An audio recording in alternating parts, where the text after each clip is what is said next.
Hey everybody, welcome back to the Help Action. We are here tonight for episode 24 as the party continues their adventure into Wave Echo Cave. We are a group that likes to play Dungeons & Dragons for charity. The charity that we are supporting and have been supporting since the start of the stream is what, Iris? I'm glad you asked, Evan. We are currently supporting the Transgender Law Center.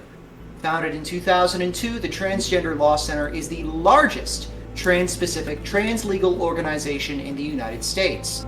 Their tireless efforts to defend and advance the rights of transgender and gender non-conforming people have resulted in precedent-setting victories in areas including employment, prison conditions, education, immigration, and healthcare.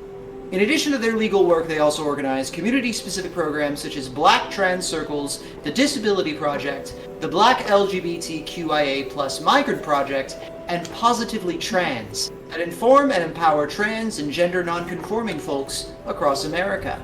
Now is a very important time for trans people to get support, especially legal support here in America. Things are, I won't go into it at the risk of being too much of a bummer, but it's pretty wet and wild right now. So any donation helps. $1, $5, $10, $50. Even little ones or big ones, whatever you can spare is great. Donations go through Tiltify, so they go directly to Transgender Law Center. And you can add a little message. You can ask our characters questions. You can give shout-outs to favorite parts of the show. We will read all messages at the end of the program. So definitely worth it. Awesome. Thank you, Iris. Otherwise, we do make sure that you're able to find us on the internet in several places to talk about our website. Robin, go ahead. That's me. That is you. We have a website. It is thehelpaction.com. There's a bunch of links there, like links to the Trans Law Center and links to donate to the Trans Law Center. So go click on those links. We also have this channel right here, Twitch, that you're watching right now, unless you're watching on YouTube, which we also have. Go like and subscribe over there, too, and catch up for the weeks that you missed, because this is a very linear narrative, and it matters that you are up to date. It really does. We also have Twitter and Instagram, and I think that's it. So go check those things out. And just to add one other thing, since we've been doing kind of our same social spiels for 24 episodes now, and we recently hit affiliate here on Twitch, you also have the option to subscribe to us here on Twitch if you would like to. So if you do that, we have our first emote out, which is historically a baguette or a piece of bread, which has been featured heavily in the show if you've been watching since the start of the campaign. Artwork done by the wonderful Iris. That was Nero. Oh, Nero! I'm so sorry. I mixed that up. Yeah. I'm not going to take credit for that. I breaded it up. Good job, Nero. I'm sorry for the mistake. Cool. How dare. I know, I should be shamed and shunned. No. Last but not least, when did we do this, Tommy? That's a great question, Evan, and I'm glad you asked it. Many people are asking this question. They say, oh, when's the show? Oh, what day is it currently? What time is it? I'll tell you, it's Wednesday. Show's on Wednesday. It's Wednesday right now. It's 7 p.m. if you're on the Pacific Coast, if you know what I mean. And I know you do. And if you're where I am, which is a secret, just getting this Albuquerque, it's 8 p.m. And so on and so forth through all the other time zones immemorial. But you can find us every Wednesday night. That's when our Help Action show live stream is. But if you might be, thinking like, what the hell else do they do? Well, sometimes we have other shows. Think about it that way. I will do that. Yeah, think about it that way, as they say. Everyone knows what that means. But we've got currently in the plans,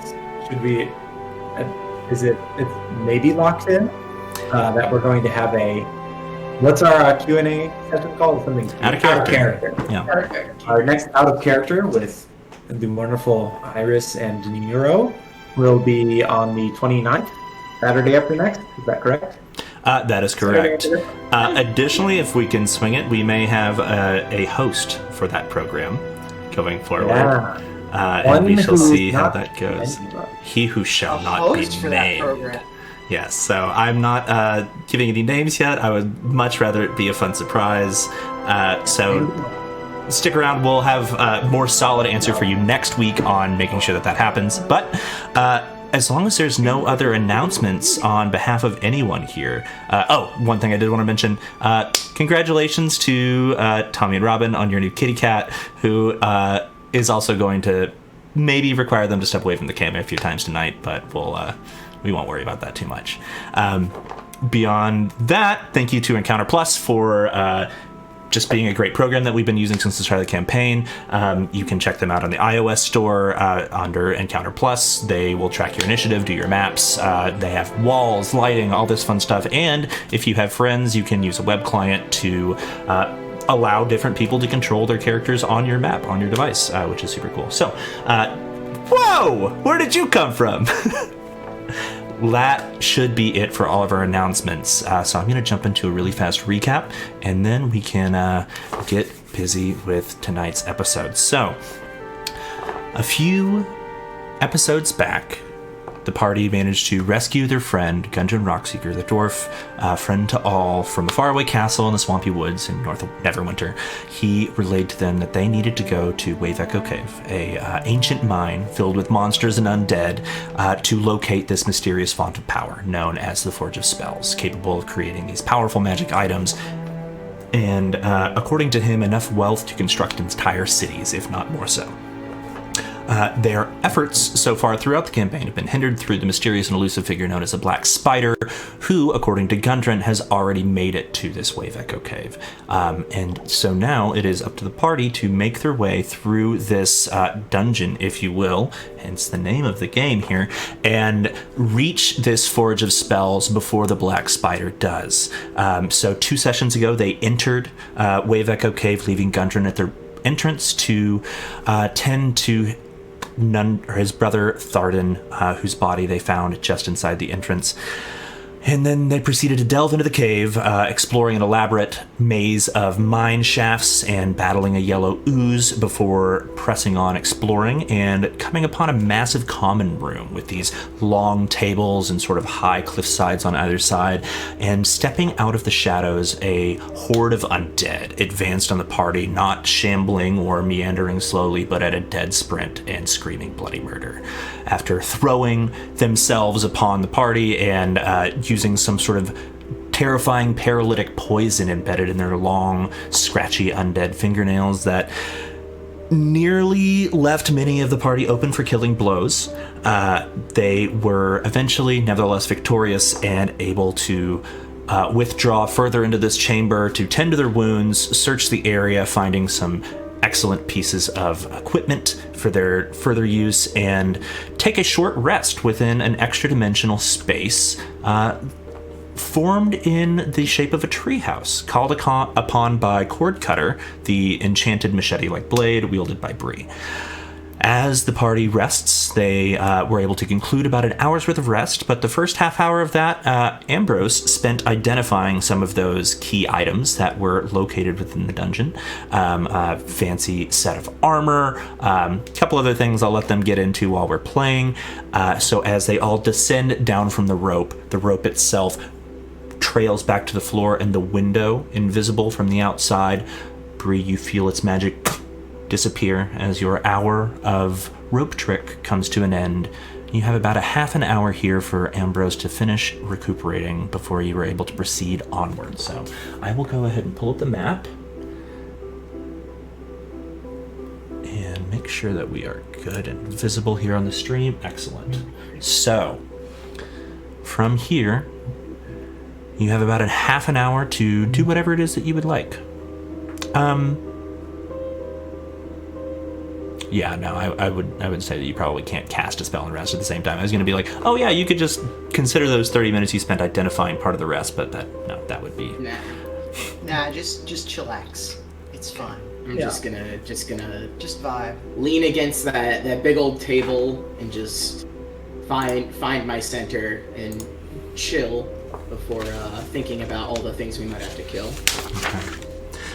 If you would like to, this is something we talked about before the game, but if you want to take an additional 10 minutes here, you may also identify the bandages that you got from Sister Gerber Baby.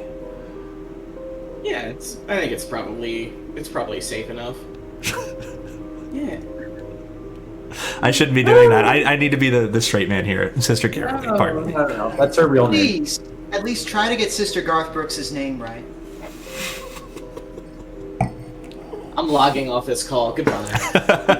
And thanks for coming to the show tonight, everybody. Okay. So that is up to you if you want to take that extra 10 minutes. During this rest, you did spend one quote-unquote tick of time, wherein I rolled the d10 to determine if the Black Spider had reached the Forge of Spells before you, and that's all you know. Oh, so we don't get to know... Oh, How no. would you You know? don't get to know. Awesome. Great. Cool. Don't you Fresh, think that she killer. would call us and be like, "Hey, magic cell phone, just so you know"? Got here already. Sucks to be you, nerd. You're late to the party. Where are you? If people can watch my back, I guess I can spend the extra 10 minutes after my rest identifying those. Sure. Yeah. We all keep watch. Form a protective circle around Ambrose. A protective triangle. Okay, as you form your little protective space. Just to make sure, since we were discussing it last time and unsure about the rules, Kevin and Winchester both received whatever hit die they would have received during the rest. You already logged that? Cool. Yep. I was just gonna ask that, but now I know. So yeah, you can also roll a inspiration die with it. Yeah. Extra d6 to both of them if they need it. Thanks to Song of Rest. English bomb. All right. That's my song. As you take the time to identify these items here, you look over the bandages, and this is a sort of a strange thing that she's done here. She's taken the component for a spell and sort of pulled some of it out, and as you sort of unravel some of this cloth bandages, you can see scrawled upon it is a spell scroll. And this spell scroll is for aid, which would garner the party an additional 5 temporary hit points for, I believe it's 8 hours after sort of consuming the item. So once those are gone, they're gone. If you get other temporary hit points, it deletes them and replaces them, but that is basically a spell that you can cast whenever you would like to, using this item, at which time it is consumed. Is it? It's not a spell scroll. It's bandages. Do we eat it or? So just wrap it around. It is a spell scroll that's been written on there. The spell's material component is a bandage, which is consumed in the casting of the spell. So it's sort of an all-in-one that she sort of cleverly devised. Okay, so I don't have to know how to correctly bandage someone. Correct. No medicine checks or anything like that necessary. Sick. That's for the whole party. 5. I thought. Oh, I think okay. it's oh, is it? Okay. I thought it was a one-use thing. Let me double check. I think really it's 3 people, unless it's a higher level. Dang. Let me That's double weird. check this spell. Up to 3 creatures within range. Correct. Sorry, it is. Okay. It is. Yeah, it is only for 3, not the whole party. Okay. Why don't we save that for a moment when we might need it? Yeah. So it can be used once, but on a max of 3 in range. And it is an action to do so. So Okay. Okay, cool. So not longer than that. Okay. So probably best to use it out of combat, but Yeah, like before you're gonna before- go in to do something that you feel might be dangerous. Yeah. right. Okay. Makes sense. All right. Wow. Glass walks up in his. And forgive me, this is hit point maximum and current hit points, not temporary hit points. So this is effectively Could also be used as a mass revive if you have 3 people who are unconscious. Wow.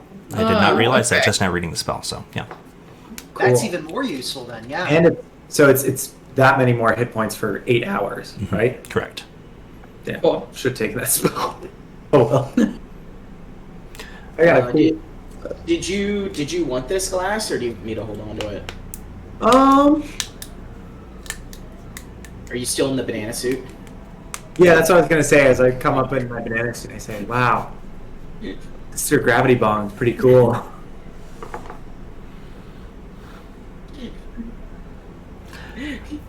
Our start audience is so doing confused. It's okay. So using your Oh, good. enchanted armor, you were able to transform it into a banana suit, and right. yeah, cool. My glamored banana suit. Is there Good. anything else during this sort of bit of time here that you would like to do, take care of, explore, look at, prepare, etc.?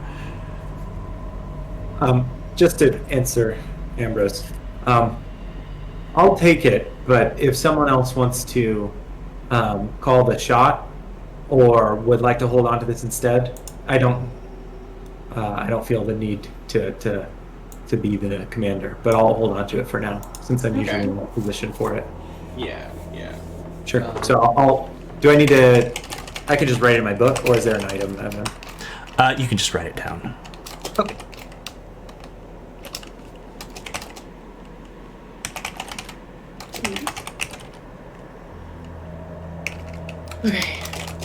Question. Yes. Is there any source of water in this cave? Ideally, like running water? In the space that you are in now, you do not see anything of the sort. But you can continuously hear that crashing sound. And standing where you are now, it is the loudest it has ever been, coming from that passageway to the north, where you also Okay. saw that green light. Good to know. And then I think last time I had zoomed out for you to give you a better idea of what all you could see from where you are. You have a sort of a long passageway to the north and a long passageway to the south. And the north is where the sound and the green light are coming from. That is correct. And then in addition to that, there's a second long passageway to the north, just sort of to the northwest of where the tables are there, which may be a Gotcha. little bit difficult to see, but I'll go ahead and move Oleander. Oops, if I can. That'd be great to be able to move people when I ask to do so, instead of just dragging the screen around. There we go. Now you can see that passageway a little bit better. Gotcha. Well, shall we push onward? Is Nero finished with his rest? I would say around this time you're probably getting there, unless there's anything anybody else wanted to do, look for, talk about, etc. I did. Oh, Sorry, Oleander, you were asking about running water as spell component? Yeah, I have Armor of Agathis. If the spell component for any spell does not list a dollar amount, it is assumed that you have it with you, whether that be a canteen, really? etc. Yeah. So as long as it doesn't have a specific dollar amount or something like that, then it would be included in your component pouch, etc.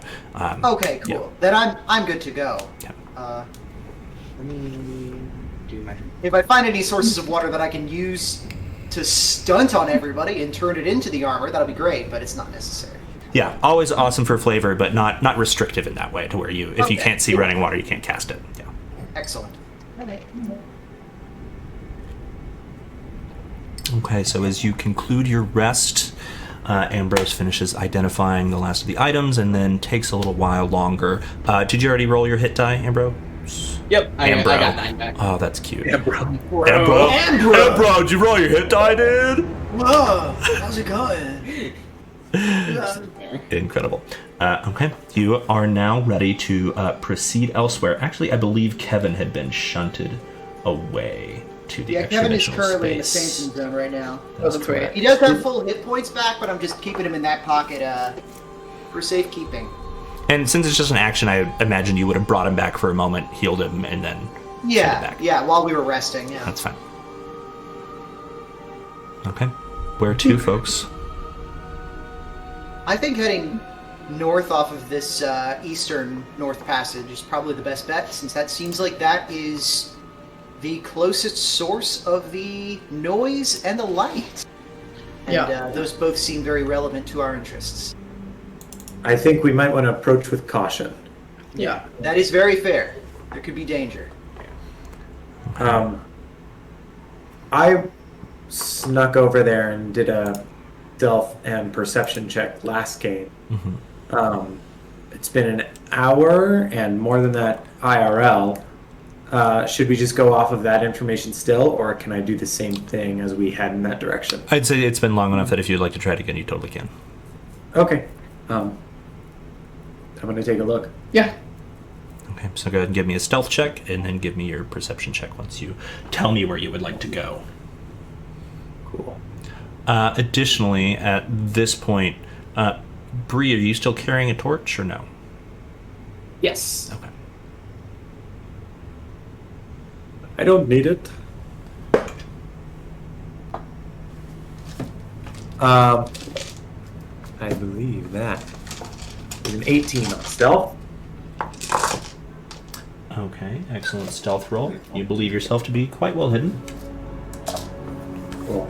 We'll boldly sneak up past the precipice and just kind of start getting halfway into the hallway. And you're heading into this north pathway, not the one to the west, correct? That's right. Okay. So peering up slightly further.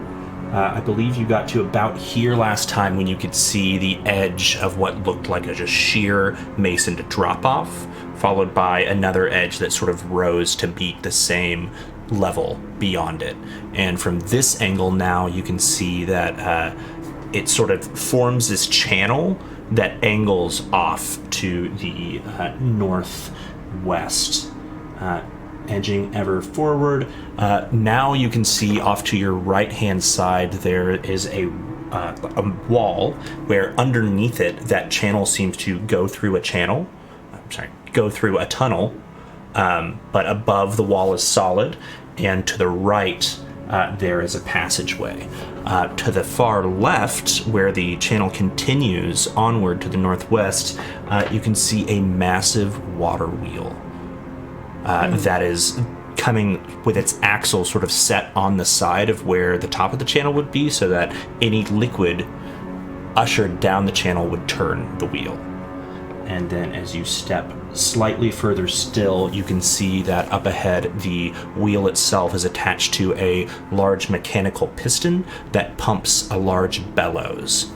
To what at this moment, it's hard to see except for just the corner of it.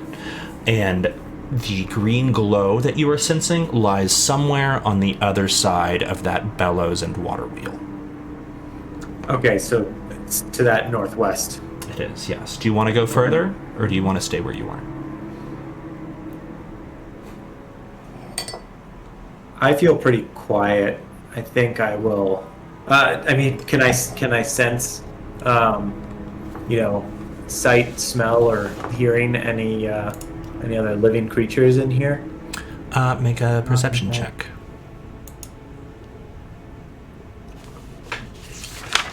Uh, 11. 11. You look around, and I'll push you one more forward here to give you a little bit better view of the room. The bellows seems to work its way into a massive blast furnace. It is surrounded by small heaps of coal, but is long cold. And from this angle, you can see a good ways down into that channel. From this angle, you can't see the bottom, but you do not see water, nor do you hear water running, aside from the occasional sort of the waves, which are coming strongly and the loudest that you have heard them thus far in this room. You can see scattered all across the floor, much like the last chamber that you were in, bodies. Dozens and dozens, orcs, humans, dwarves, elves, a few gnomes here and there, most of them skeletal, many of them blackened and badly burned. I will get a piece of.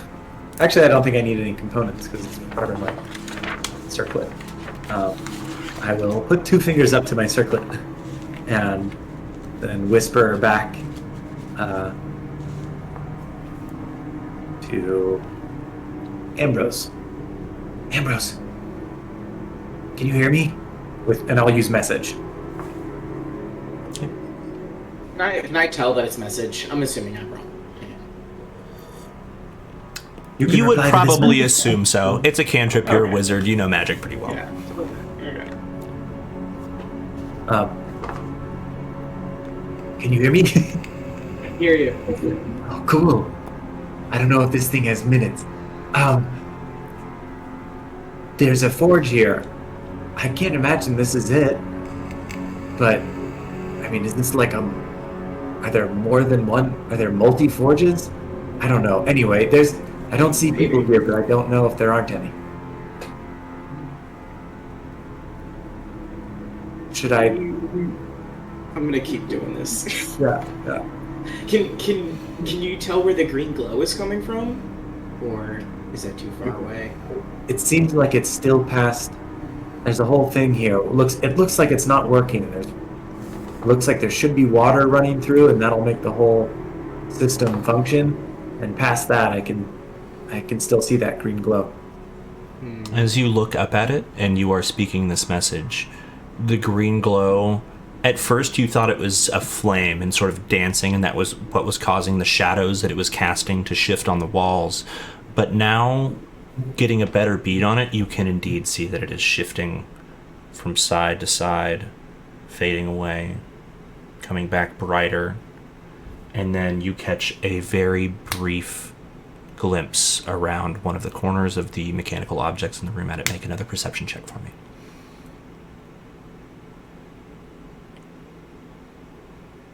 10. 10. The brightness of this flame that you are seeing is a little too strong for you to pick up much detail, but as far as you can tell, there's a hovering ball of green flame that just sort of passed to one side, you caught a glimpse of, and then it passed a different direction.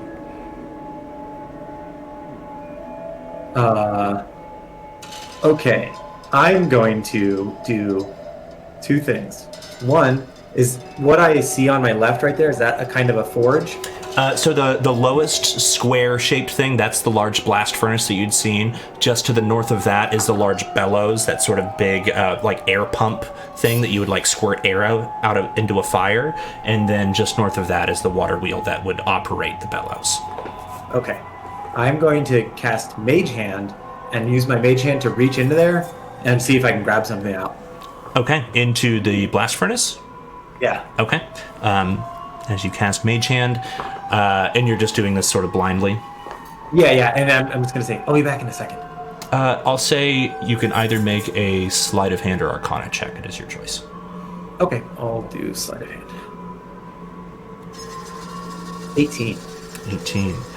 You are unable to see much, but you sense your Mage Hand clasp around something, maybe this big. I bring it back. It comes back. It's a large hunk of coal. I knew it! Okay, I'll go back. Okay. Make your way And back south. okay, so now, upon returning, Go back. I will. Real quick, Yeah, are we all whispering? I was trying to whisper there. Okay, cool. If you're all whispering and all trying to keep your voices down, group stealth check, please. Good call there. Yeah, I was just thinking. Good job on remembering. Ooh. I guess I'm not doing anything right now. So That's going to be 18 for me. Group stuff. I got a Nice. 16. Nice. Large. 12. 12, Ken? 22. 22. I would consider that a success for the group. Just please also roll for Winchester for me. Winchester farts loudly. We just don't see Bree. Bree is gone. Yeah. Yeah. Too stealthy. 24. 24. Nat 20. Nice. As all of you keep your voices down, you've spent enough time with each other at this point that you barely need to breathe words to each other. You've watched each other talk, heard each other enough times that it is mostly lip reading at this point in the low light of the torch. I will kind of just give that same description that we all heard to the party, and accompanying it, I will gather folks around and try to recreate with minor illusion that green orb that I saw. Does anyone know what this might be? That's where the light's coming from. Can I make an Arcana check? Sure. Can I make a history check? You may. So, Okay, I got a 16 for Arcana. 16. Okay. I got a 22 for history. 2 for history. The two of you sort of think about what this could be for a moment, and only under your first guess is, considering all the undead that you've seen here, some sort of spirit, possibly? Maybe a will-o-wisp or something similar? Makes sense. Ambrose, you remember from some of the books that you've read in the past that left in battlefields and left in places where things are long forgotten or things are left to be guarded, there are often wizards, not unlike yourselves, who give themselves away in undeath to live onward. And they are reduced to a smoldering green flame at the center of which is a single floating skull.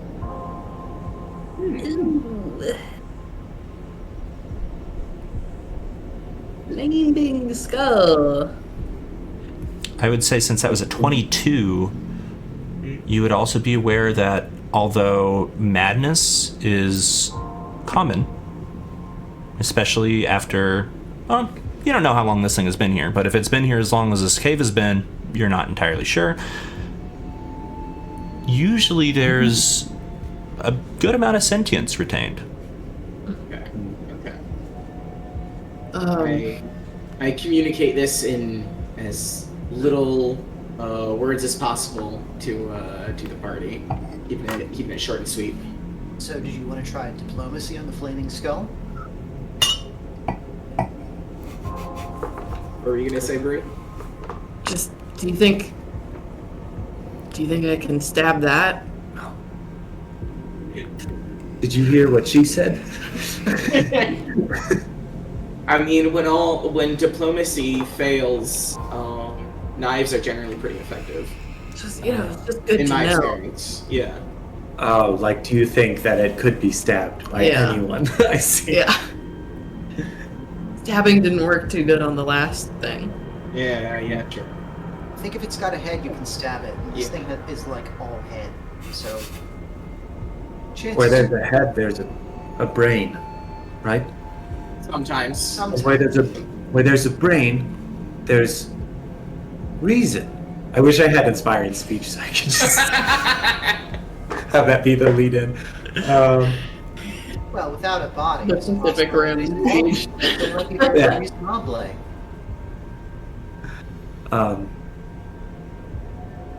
I mean, Do we want to all go confront it, or do we just want to send one person in? I feel like we should all go. I think so. I think Yeah. if there's a chance that it can be reasoned with, then numbers are going to help us as well. Yeah. If it can't be, then numbers will also help. Yeah. Yeah. I would say keep an eye out for exits and ways to flee if need be. Yep. Yep. I will glamour my armor to be a white T-shirt with a green skull, cool by me shirt with a green skull and a thumbs up. You've invented the t-shirt and screen printing in one fell swoop in this universe. Congratulations. Wow. Images on your clothing? It's an XL. You, Very big on the Our back. merch store, which is no doubt forthcoming. you glamour On the your back. armor into a tall tee with a shitty mall Yeah. graphic. There's like a Subway and like bank and a couple other. I mean not a Subway. Dane's dirty mid-century sandwiches, whatever. Anyway, Dane's dirty mid-century sandwich. Evan, the next town we're in has to have a Dane's dirty century sandwich. He's writing it down. I was writing it down before you said that. Because that is now a chain that exists that all of you are very much aware of for whatever sort of corporate malpractice they probably do, given that they're a massive dirty. chain. We've invented Yum Foods in this universe as well. Great. yeah. I think I'm ready to make a friend. Let's head north together and hope we don't die. Right. All right, I need a marching order, please. I'll lead with my shirt. I can go afterwards. My charisma score is very high, so Okay. I'll probably be good at talking to this thing. I can go after Oleander just so I can get like a good look. At, And then Bree or Winchester taking up the rear. I will take up the very rare. Okay. As you all make Oleander? your way in. Go ahead. Sorry. Oh, just as we're walking in. Oleander, do you want to like tag team this Yeah. scenario? What? How do you want to? What's our in? What's our approach here? I think that our angle is probably that there's a very dangerous person trying to get to take the treasures of the cave, and we want to stop them.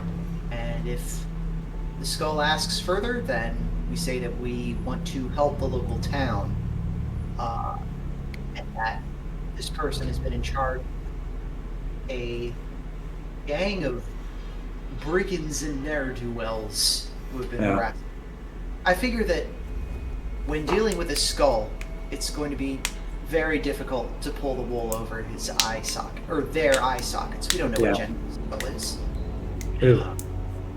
So probably just best to stick to the facts and make ourselves look as altruistic as possible. Breach. And just for my reference, are you moving in quietly, or are you just making your way in? I think that maybe just making our way in implies a level of unarmed friendliness. Yeah, I think that's fine. Okay. Yeah. I'd rather do that than Sneak up. So assuming Yeah. a general Sneaking- non-threatening posture and sort of making your way Yes. in. Yeah. Sneaking looks Understood. suspicious. Don't Wow. Yeah. As you make your way in as a group, now getting a better look at the room around you, you can see directly off to your right a long hallway that sort of zigzags out of view. To your north, now you can sort of clearly see that the tunnel does indeed go underneath and continues a long way, and the channel itself is empty, devoid of any water.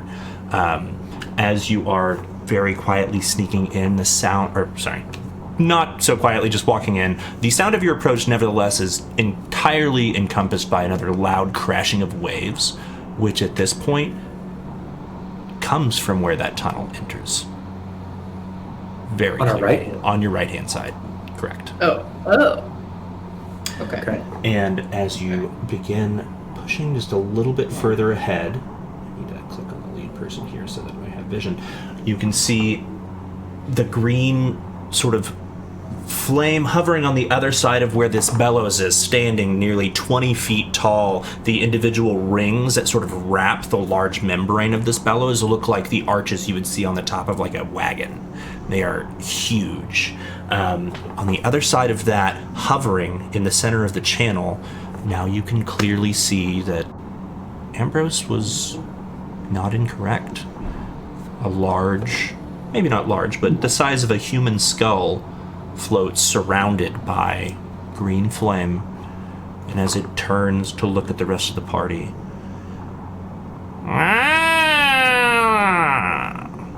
you've entered my domain.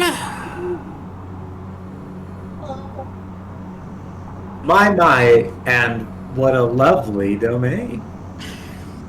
Have you brought me fuel? I wonder, what might your fuel be? I will go ahead and add this creature to the map so that you can see where it is.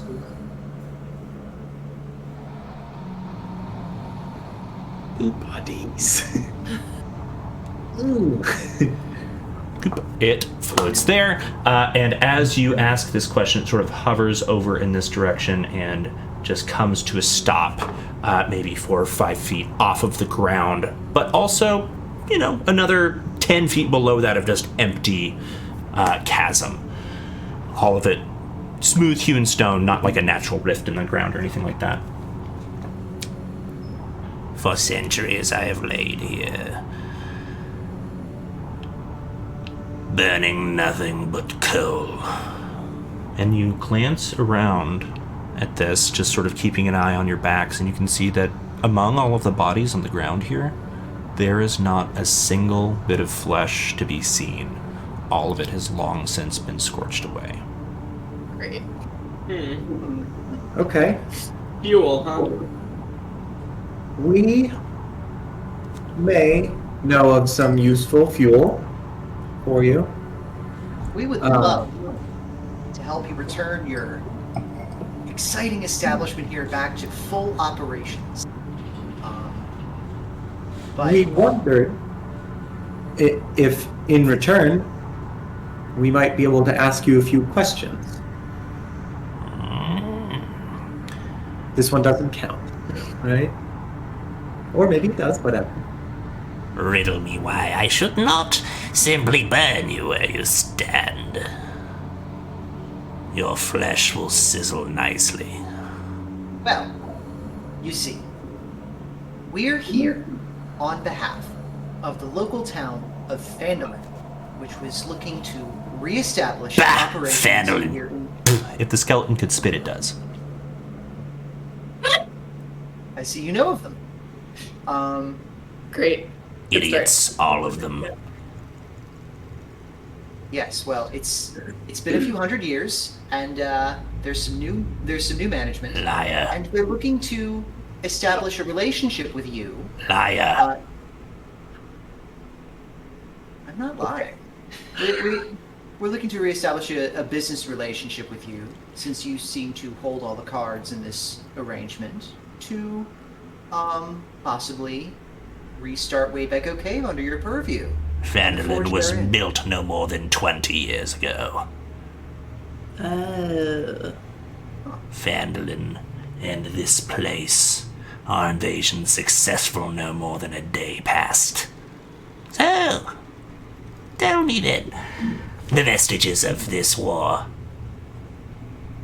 do they not look fresh to you?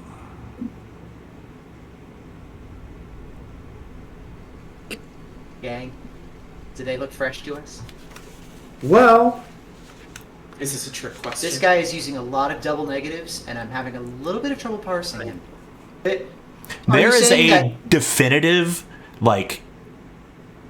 edge of madness to this voice. Yeah. Okay. Sounds like time has gone a little sideways for this skull. How does he know what Phandalin is if he's been here for centuries and Phandalin is new? I think Exactly. Phandalin was new centuries ago. Yeah. Oh, Yeah. But, you are... You know what? You're right. You really had a great success here. And it's clear who the winner was. Now, once again, speaking honestly, we are here to try to stop someone from doing something bad against your will. Someone else is trying to come in and take over the forge. And Born we're in on here. your racket, as it were. Yeah. We know who runs this place, right? It's clear that you have a firm grasp of the management hierarchy of this organization. And And we time. don't want to shake that up. We know a good thing when we see it. Frankly, we want to preserve it. All we ask is that we maybe have a little bit of your information in helping you avoid a hostile takeover. In this case, of our mutual business rival, somebody by the name of the Black Spider. In So, case you've heard anybody of that. you wish to help me protect my domain from further advances of Fandelva's pact. Yes, That's right. exactly. Yet there is a halfling among you. A traitor? Oh shit. She certainly is. Make a deception check. That's right. Big old. I will. Yeah. 24. Oh boy. A turncoat. Minor illusion, some little devil horns behind her.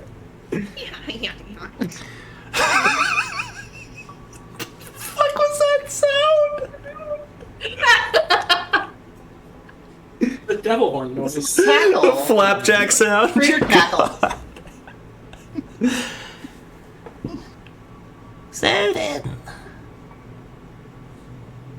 you ask for questions, I ask for fuel.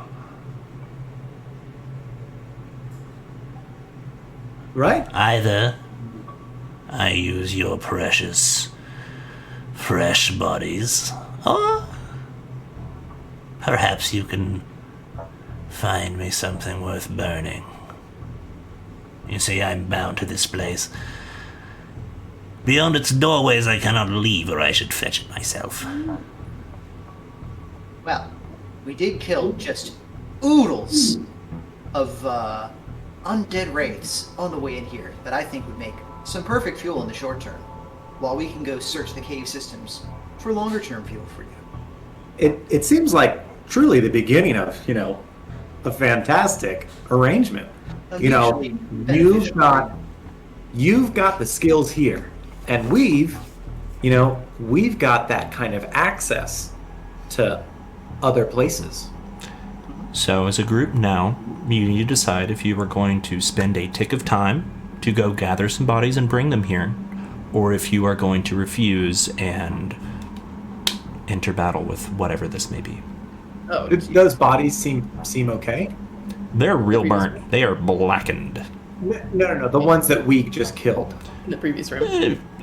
They look I flammable. guess what I meant is the skull seemed to have no objection to the description of the forms. Didn't necessarily know. Okay. I'll say, Oleander, since you were the one who said it, make an insight check for me, if you will.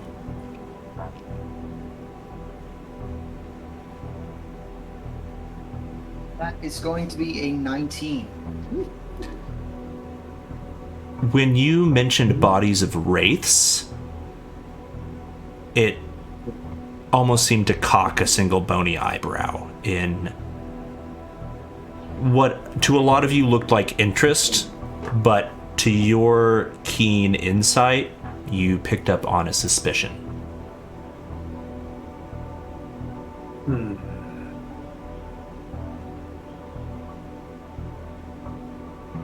Gang, I don't know if he's gonna go for the zombie things that we killed. He may have been the one who put them there. Those might be his employees. Well, they're dead now. Might have been his employees. Yeah. Ah, I will also say that I think a number of you would probably remember this. I won't make you roll a check for it. Those undead were not wraiths. They were Right. something Oh. else. oh, I was just using the word wraith as a general term. Oh, not sorry. As like a capital W wraith. Oh. Wraith. Because you never, Dispel did like, not you never know told us that. that they were ghouls like in medias res. They were just big creepy things that tried to eat us. Gotcha. I would say that with your insight check, then you pick up that he assumes that you're speaking specifically of wraiths. Ah, okay. He thinks I'm talking about a proper noun. Okay. Or like, Ghouls and gobbies and whatnot. Plenty of body there. So Yes. then, what'll it be? Fuel for the fire, or fuel for me? I like He's it kind when of it like- rhymes. It's not meant. Does not make sense. Okay. That's a good one. Okay. Need all of us go get the bodies, or would it be just as fast for some of us to go? maybe just me and Winchester, the low charismas in the group, can go drag some bodies in. I would say it would take a tick of time for all of you working together to bring bodies, Okay. or you can Or do something we can else. intimidate the wizard and just get out of here fast. Which I also have a very high score in intimidation. I I don't mean, know. but I think we're Do gonna we- fight. Yeah. do we want to make an enemy of this guy Flaming skull. who clearly has a lot of power? I am. Mr. Forge Master, might we get your name? Monsieur Forge Master. My name. He. My name. Gregory. My name. My name. You know what? Forget It about Don't worry it. about it. It escapes me. But you won't. We're gonna go grab those bodies for you because that's what you asked for. Yeah, we should Yeah. do that. Let's do it. Yeah. Oh, if you're Um, getting bodies, you should bring them back here for fuel for my fire. Okay. That's the plan. Could we? Let me just wondering. Did you see anybody else coming through here? Woman and some dark elves, maybe.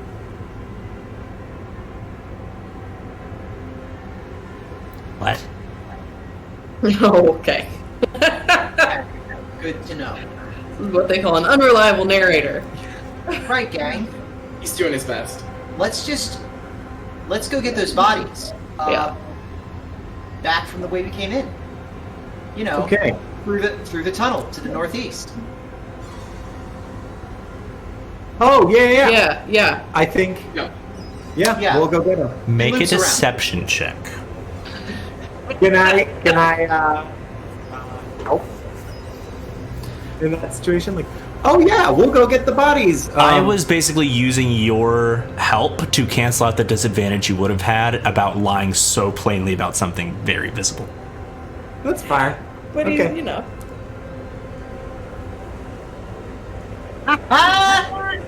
It's a 19. Bodies lie elsewhere in the waves, perhaps. Yes, fetch them. Will do, Chief. Come on, gang. Let's get those bodies. I love to get bodies. Changed my shirt to say #1 body snatcher. Okay. And the group of you make your way over to. It's about a 10-foot drop in. I'm not going to make anybody do any checks. You're athletic enough, except for maybe Oleander, but there's help around to be able to jump down. I'm just kidding. fine. I'm just kidding. And then you all make your way into. Let me group you up here a little bit tighter so I can actually drag you where you need to go. Through this tunnel.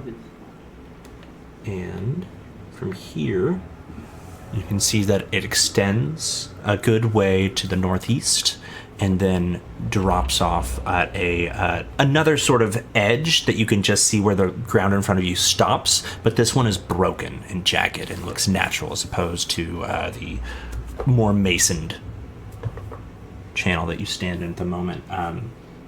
Making your way in any particular way? I would say we'd probably once we're out of the view of our Skeletal flaming friend, I would start moving quite stealthily. Okay, so Like obvious, just try not to make it obvious when we're next to him. scoot you up in this sort of a pattern here, and you all begin to sneak ahead. From this angle, you can see that the cliff ahead does indeed drop off, and there is just water from there as far as the eye can see, well into blackness beyond. And it is roiling with these massive 5 to 10 foot crests, and every now and then as one of those 10-foot crests slams into the side of the wall, you hear louder than ever, here at the source, the pulsing of Wave Echo Cave. Is this the forge? I think the room back there was the forge. This has got to I be just mean but are we here first? This That's seems just a part of the forge. That's just the furnace. I think the forge. Do we want to walk around the rim? Because it seems like there's areas to walk around the rim of this Yeah. this underground lake. Would I know how a forge works? Are you proficient with any sort of smith tools or anything like that? No, I'm a nerd. Is anybody? I got wood carver's tools. Okay. That's a funny joke. That yeah. being the case, then I would just I don't know what people pick up when they're picking their backgrounds for D&D. They're just like, this sounds cool. Go ahead and just make a straight intelligence check for me. Okay. Oh, here we go. My intelligence is so big and beefy. Don't let me down. Brain large. Oh, it let me down. 13? 13. You have a general idea how a forge works. What are you trying to ascertain? Oh, I was just trying to determine if the water that's here is what previously powered the forge, and if maybe it was removed by some historical, or I don't want to say magical, but unnatural means. I will say, since your intelligence check is also tied to your investigation skill here, as you look at the ground below you can see sort of long parallel lines of silt and stuff that run from the movement of water through this crevasse that you are in. Where that meets the sort of cliff up ahead, there is erosion in a downward direction. It doesn't look like the sea level here has fallen as it used to feed this direction. It looks like this is the outlet for some other water source further back within the cave. Okay. So, to be clear, the water Literally, originally damn. flowing through here would have been flowing upwards and to the northeast and then emptying into this large sort of underground lake that you can see now. Okay, but it isn't for some reason now. So, moving ahead, if you're making stealth checks, please go ahead and do that, and then I will push you a little bit further to where you can see better. My stealth is 12 right now. Okay. Ooh, 19. 22. Nice. 8. Okay. And Winchester? Oh, right. 19. Okay. No. There we go. So, all of you sort of hunker down as quietly as you can, and you can see that sort of surrounding this large sort of underground lake up ahead. Let me click on, I think glass has the best dark vision. There we go. There is sort of a narrow ledge that leads around the edges everywhere here. The rhythmic booming of the waves is a constant here and loud enough that the pebbles underneath your feet almost sort of scatter across the ground every time the waves come in. Let's see. Looking out and to the far north you can just make out what looks like a single large pillar of rock that sort of forms off to your right-hand side. To the east, there is a tunnel that leads back further into the rock, and then to your west, on the left-hand side, you can see that sort of walkway that snakes the edges here. And I believe that's about it. Give me just one moment, because there's one other thing I wanted to double check on for you. Kang, do you think left or right? I personally, and this isn't me saying we should do this, but my personal opinion is we should continue west, because it seems like that goes deeper in. And Yeah, I think I think deeper is better. That's what I think too. I think I might try to just peek around the corner on our right here to see, That would be like, smart. it Yeah. might just right there. Or Scout what. it a little bit. Because there was another exit in the room we were previously in, going directly Yes, east. that probably goes back around. And for just those of so- you who are in there with dark vision, you can see that the forge itself continued, or that forged thing continued to the northwest, well beyond the distance of your torchlight. okay. So I'll peek around the corner to our east here. Okay. What was your stealth check? Ooh, mine? Mm-hmm. It's 8. Okay, good enough. As you make your way over, you can see that it turns sharply to the south and then ascends a set of stairs carved into the rock itself. This looks like an arm of like a natural sort of bit of cavern that someone has gone in and manually sort of chipped out stairs into. Do you want to peek up the stairs? At the moment, you cannot No, see can I- up them. Oh, okay. So can I hear anything coming from up the stairs? Make a perception check. 13. 13. You listen for a moment. It is really hard to hear anything over the rushing water and booming in the cave next to you. Okay. I'll creep back to the party.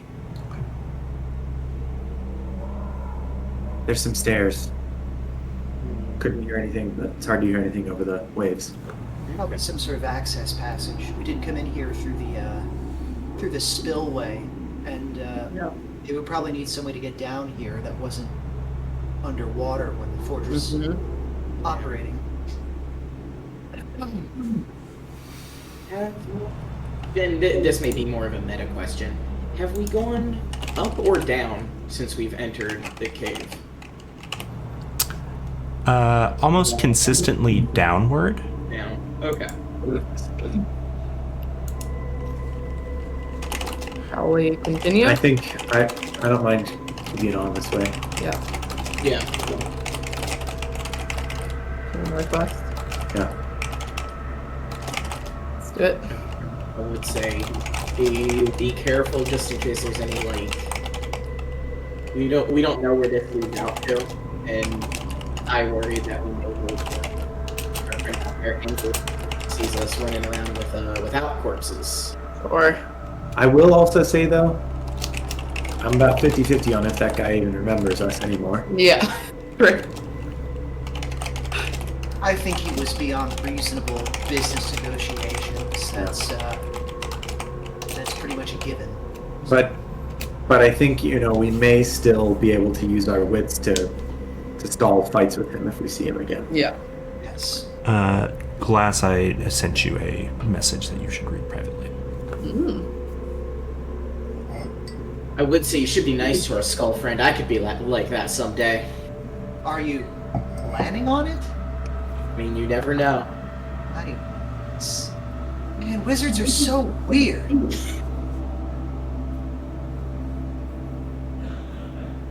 See, with warlocks, it's straightforward. Just make a pact with a demon, and then you get untapped power in exchange for servitude, and that's pretty 1-to-1. Boilerplate, really. So are we going northwest? Let's do it. Who is taking the lead? I will just move one person so that I don't bump the entire party into the lake here, since I have a wall there, and it will disappear Okay. you off the map. I can go first since I have a pretty good ranged attacks. So if we see something coming, I can zap it first. Okay. Making your way this direction, you see that this is an area that to the north ends abruptly, but to the northeast, where that large pillar of rock is, it almost splits into two channels that lead off far, far into darkness. You get the idea that this is but one sort of small bay or arm of potentially a much, much larger underground lake.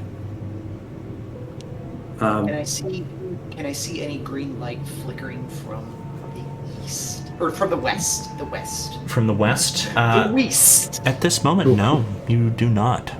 It is just blackness up ahead. Okay, so we're probably out of range of our skeletal friend. I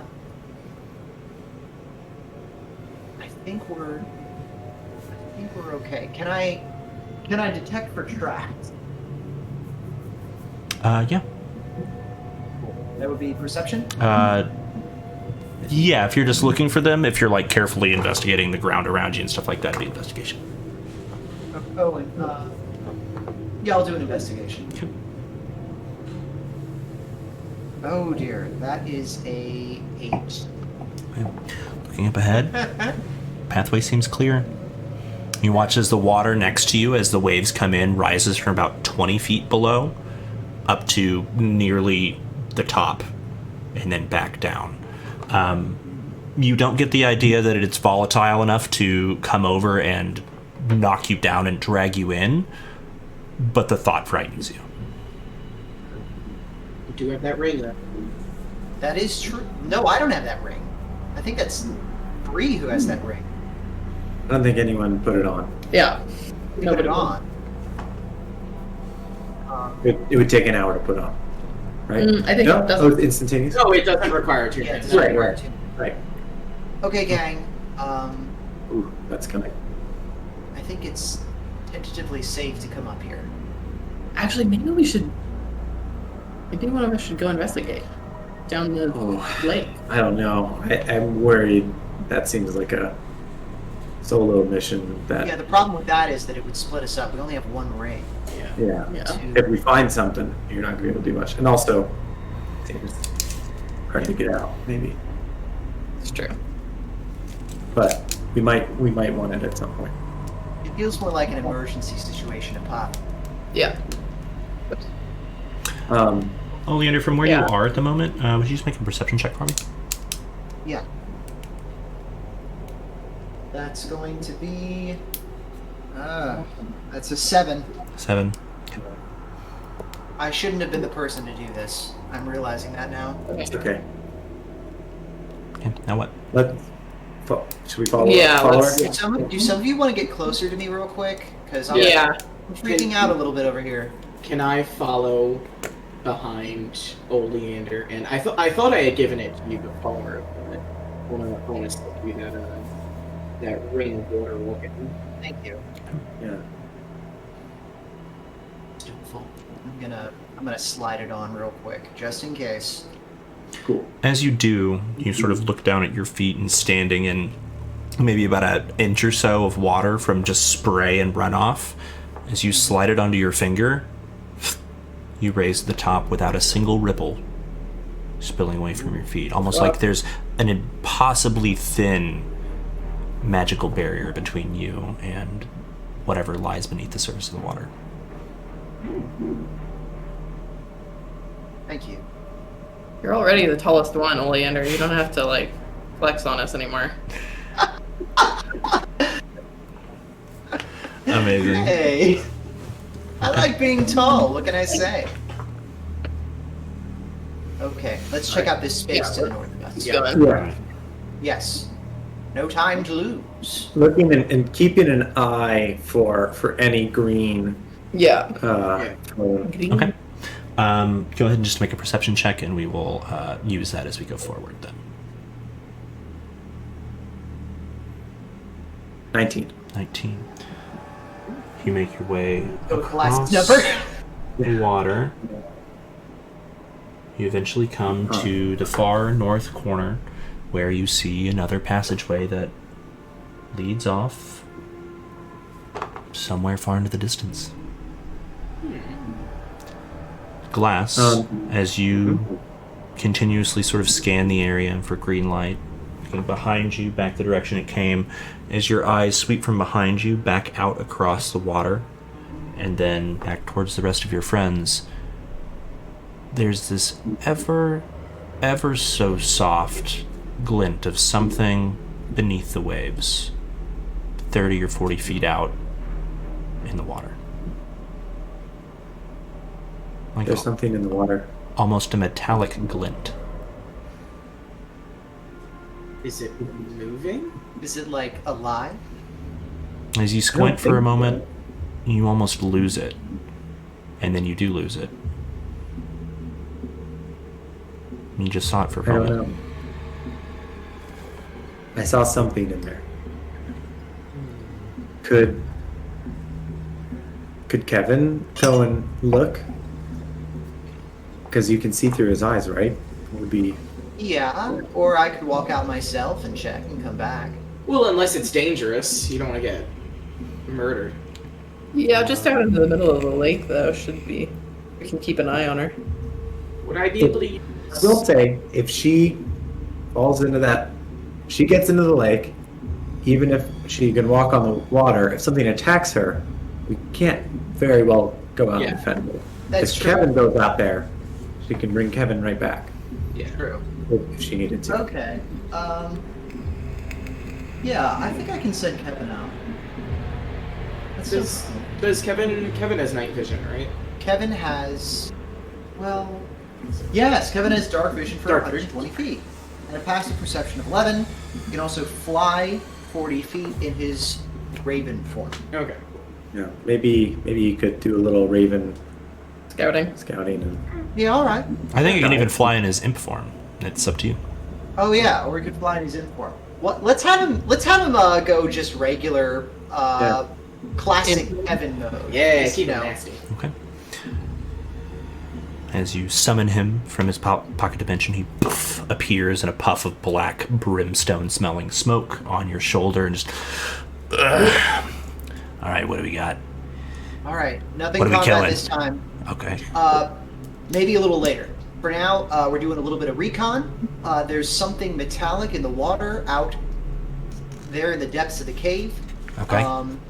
Could you point to the exact, like, the direction that you saw it in, Glass? I will. Let me see. Sort of over Well, I guess here. I would do a minor illusion, kind of like pointing, as close as I can get it, and pointing it to where I saw it, just like an arrow or an X. I don't think I can reach that far, but yeah.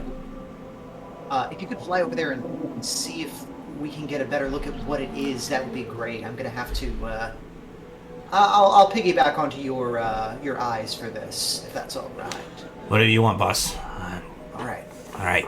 He sort of flaps his leathery wings and sails off, sort of riding just a pocket of air over the waves for a moment before he just sort of arrives at that location, begins to hover. As you enter his vision and you go deaf and blind for a moment, you reach for your companions. And glancing down into the waves, make a perception check using Kevin's stats. If he does not have a perception stat, it is just a straight wisdom check. Right, +1, I think. 'cause it's- Yeah, it's a +1, so. Oh, that's gonna be a 5.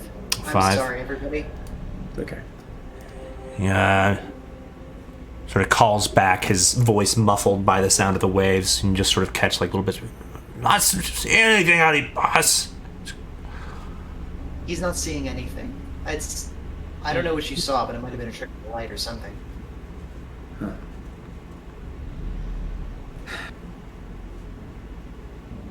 Okay.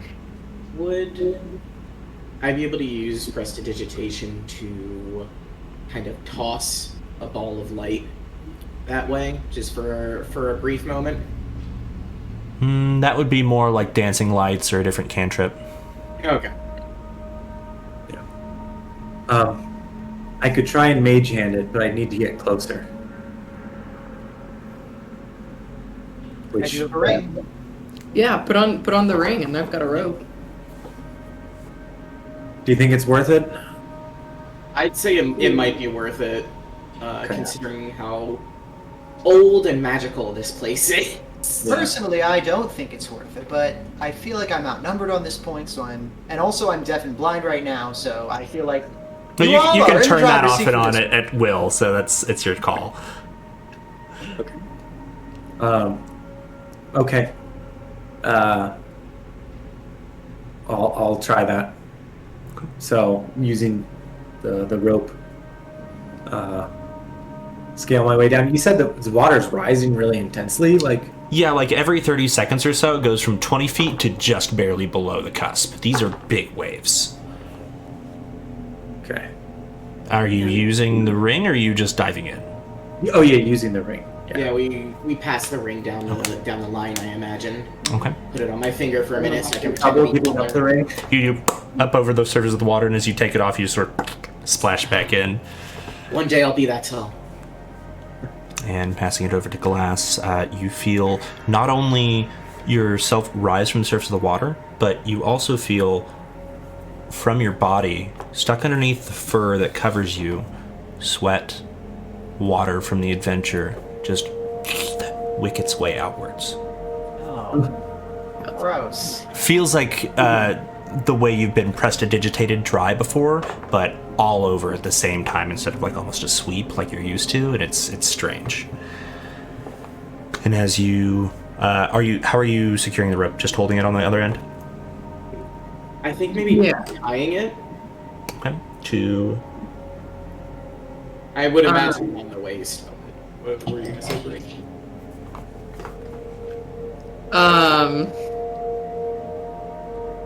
The cord cutter rope. If I'm not using rope trick, it doesn't. you can make it a rope whenever you want to. Okay. Yeah, but it's just a rope. It doesn't fly It in the doesn't- air. Correct. Okay, Yeah. got it. It only rises when you are casting that spell. Me and Kevin will hold on to our end of the rope. Okay. Not Kevin. Jeez. Winchester. Yeah, I always Winchester. Should be fine too. It seems like with the water's rise, Mm-hmm. the rope's just a good assistant, or backup or something. Okay.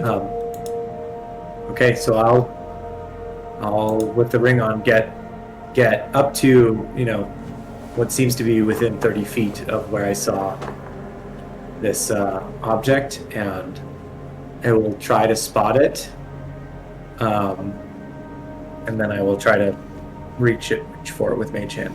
Okay, so as you lower yourself down onto the surface of the water and it moves below you, you are almost being sort of scraped up and down this wall, trying to use it for support, as almost like you're falling, sliding down it, and then being pushed up it and having to almost walk up with your hands and then back down to maintain balance. As you begin to try to make your way across the water with these 10-foot swells, I need you to make a dexterity saving throw for me. Okay. I'm bodied by those waves. 11. 11. You get 10, 15 or so feet out, and you feel yourself begin to slide down one of these crests, and then it sharply turns upward into the next wave, and your balance is just lost out from below you, and the crest of this wave sort of presses you, almost like you're skiing down the side of it, into the solid rock surface next to your friends. You do take 2 points of bludgeoning damage, and you are prone at the moment on the surface of the water, and using the rope you're able to sort of pull yourself back to your feet, but this is difficult. So, Ow. to be Reiterate clear, that- it will require 2 of those successes to get you to the area that you're trying to get to. I'd like to reiterate that I personally think this is a massive waste of time, but again, you do you.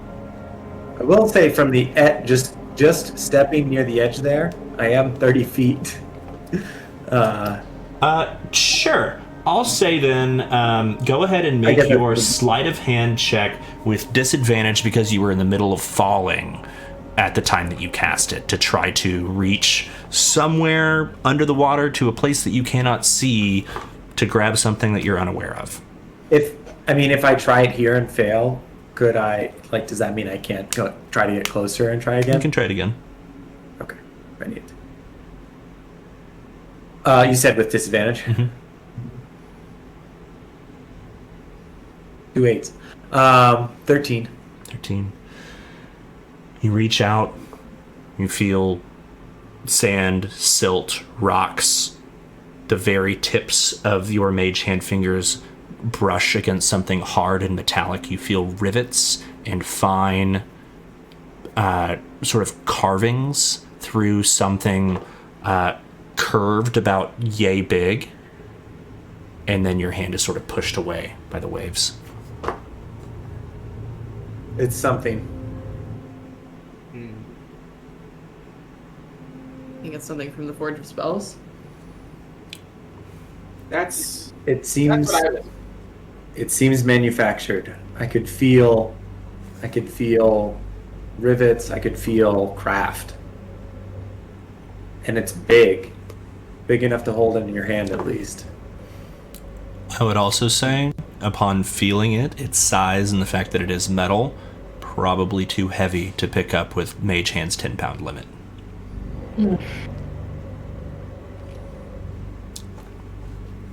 We can get it on the way back. I was gonna say we can. Do we think, based on what you felt, Glass? Do you think it's moving anywhere anytime soon? If it's heavy, then no. Probably not. Okay. Just so y'all know, I rolled another tick of time just now for the time you spent Yeah. here. Sure.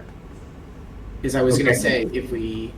Yeah. But this Do what we- that tick of time will let you be here for a good while if you want to, or you can Right. press on. I was gonna say if we do what we need to do, we can, and if it's still there, we can come back and I can cast Spider Climb on someone, and you can go climbing Yeah. if you think. Oh. that might- Yeah. I think just swimming might Swimming even could be be. easier. I mean, yeah, I was thinking about like trying to do like a fucking like take the ring off and like, you know, crash through the waves and then keep running, you know, kind of thing.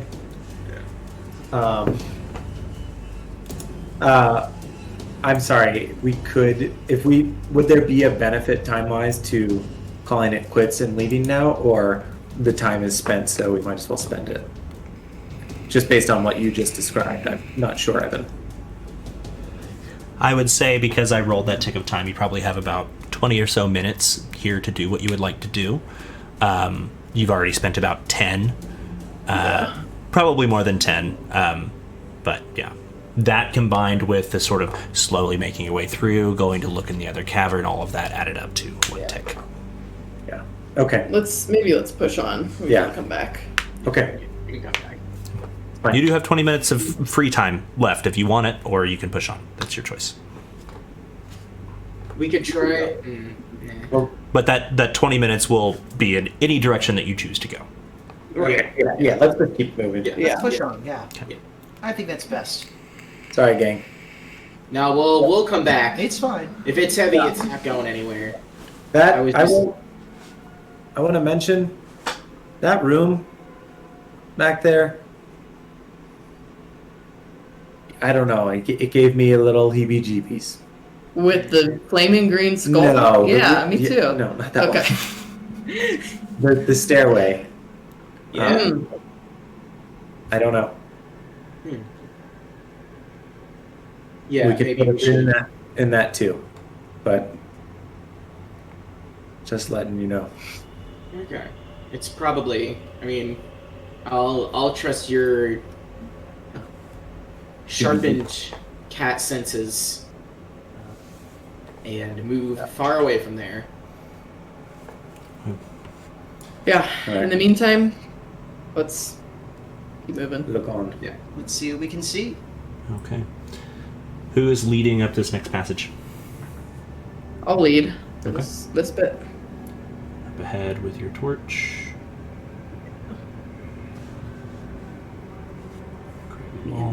You push your way quietly, I will ask. Yeah. Okay. Yes. Group stealth check, please.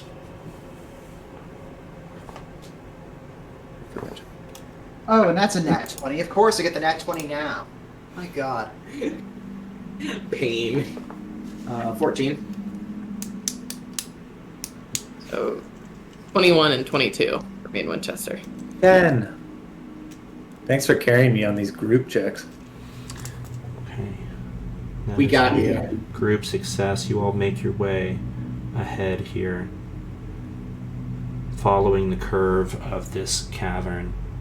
As you reach an area where you can see that it does open up before you, you see another natural rift in the ground ahead of you, making it clear that this place has very uneven terrain. The earthquakes that the legends told of that rattled this place when this war took place inside of here did some serious damage to a lot of the structure here. But up ahead you can see I believe it's a 10-foot or so drop down into a channel through which is a stream of natural running water.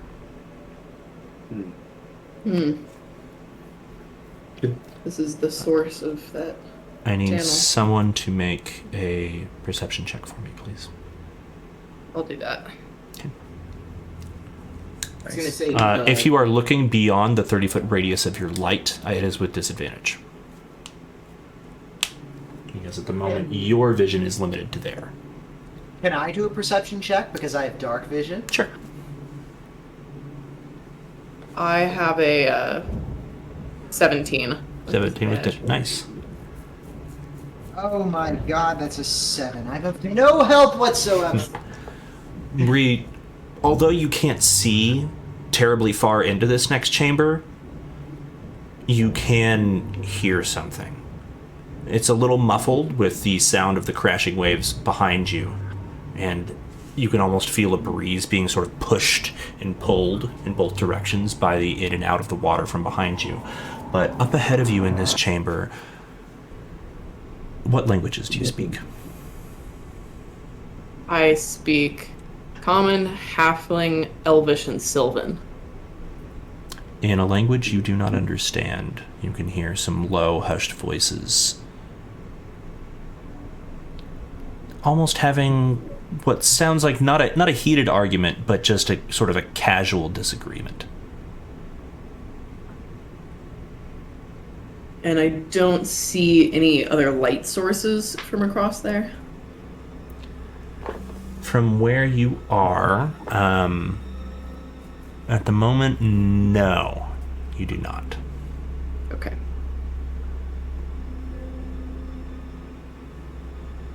I'll relay to everybody what I hear. Actually, I will say, you would be able to see that from here.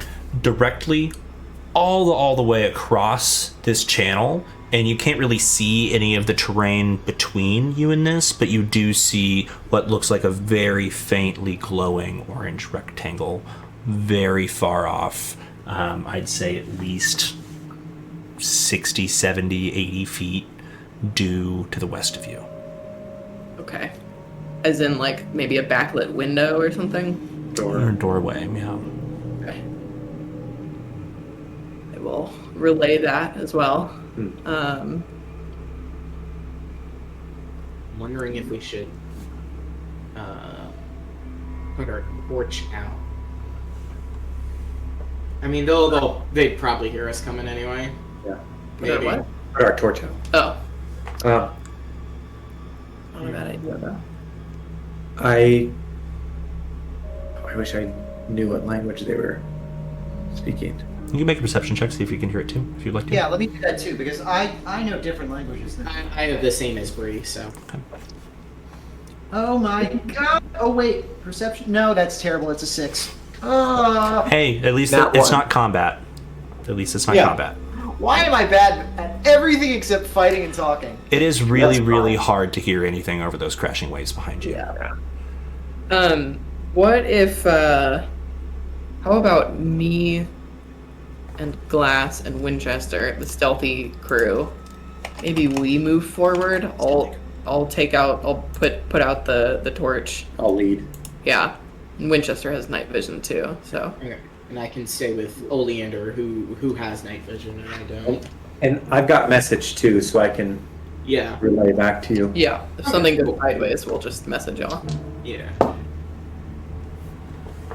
And can I just peeking around the corner right there? Uh-huh. Do we aren't linked immediately back up to our skull friend? Oh, I see. Okay, that answers my question. It's a different place. As you begin to advance here, you just hear and something hits the hard rock wall behind you and clatters to the ground, and as you turn and spin to look at it, you can see sort of clattering to the ground just behind you is a long and now shattered on the rocks behind you javelin. Thrown from Right somewhere there. on the other side of this chasm. And we will go ahead and take our break there and come back and see what's going on when we get back. So it All is right. 8:30. Thank you everybody for sticking with us. If you've enjoyed the show so far, or if you just enjoy donating to transgender charities, please go to thehelpaction.com or look at the link in our chat. Donate some cash live to a good cause. Leave us a fun note. Leave us a message. We'll read them after the thing. If you have questions for the characters, stuff you want us to read, anything like that, leave it for us. Any other things to mention or say before we take our quick break here?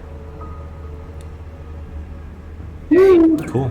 So it is Stay hydrated. 8:30. Stay hydrated. We'll be right back at 8:45. We'll catch you in just a moment. Take care.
Hey everybody, welcome back to the Help Action. We're back from our quick break.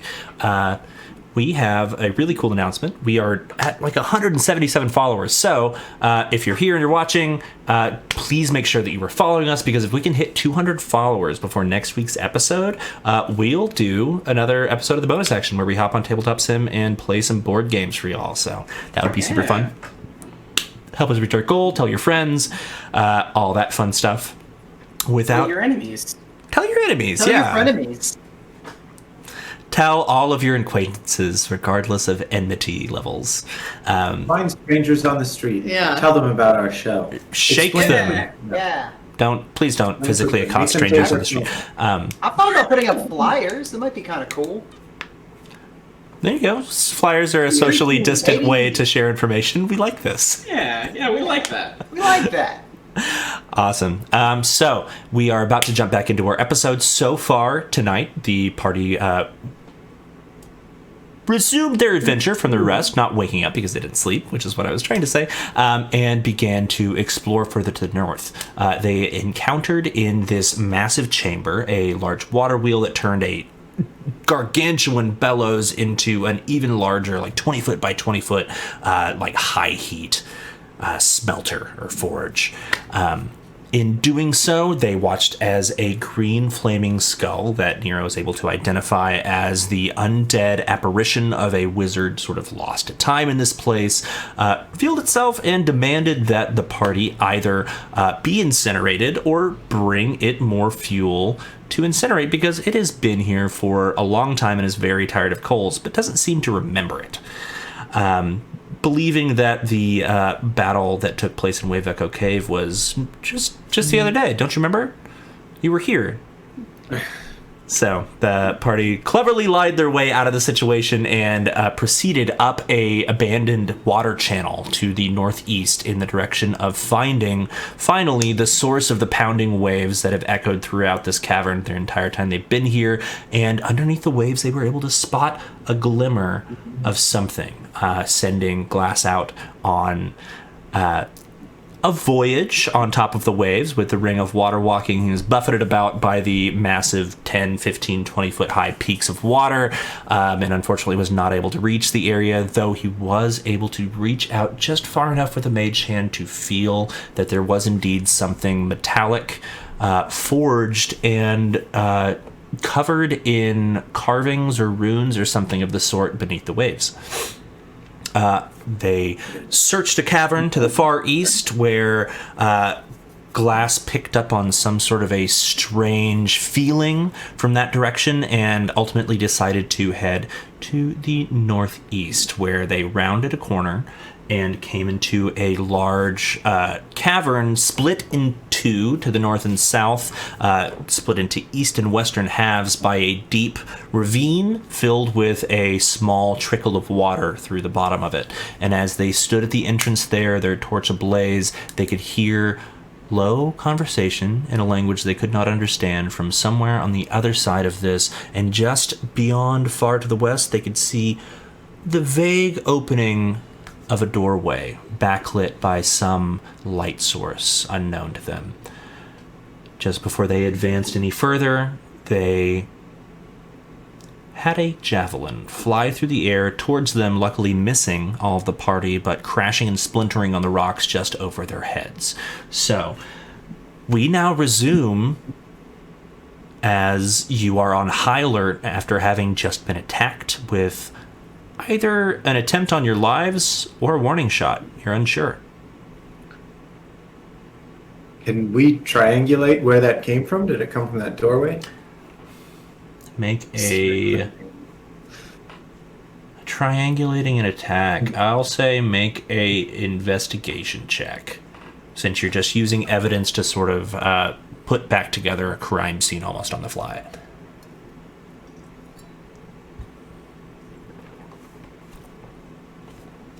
I will bring the music back here for us.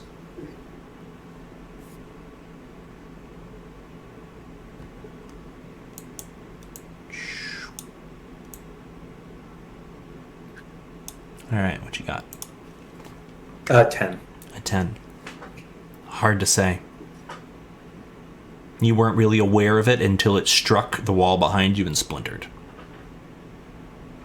But from here forward, since we will be sort of progressing here in protracted time, since things are moving quickly and you have to make quick reactions to this scenario, I need everybody to please go ahead and make initiative rolls for me.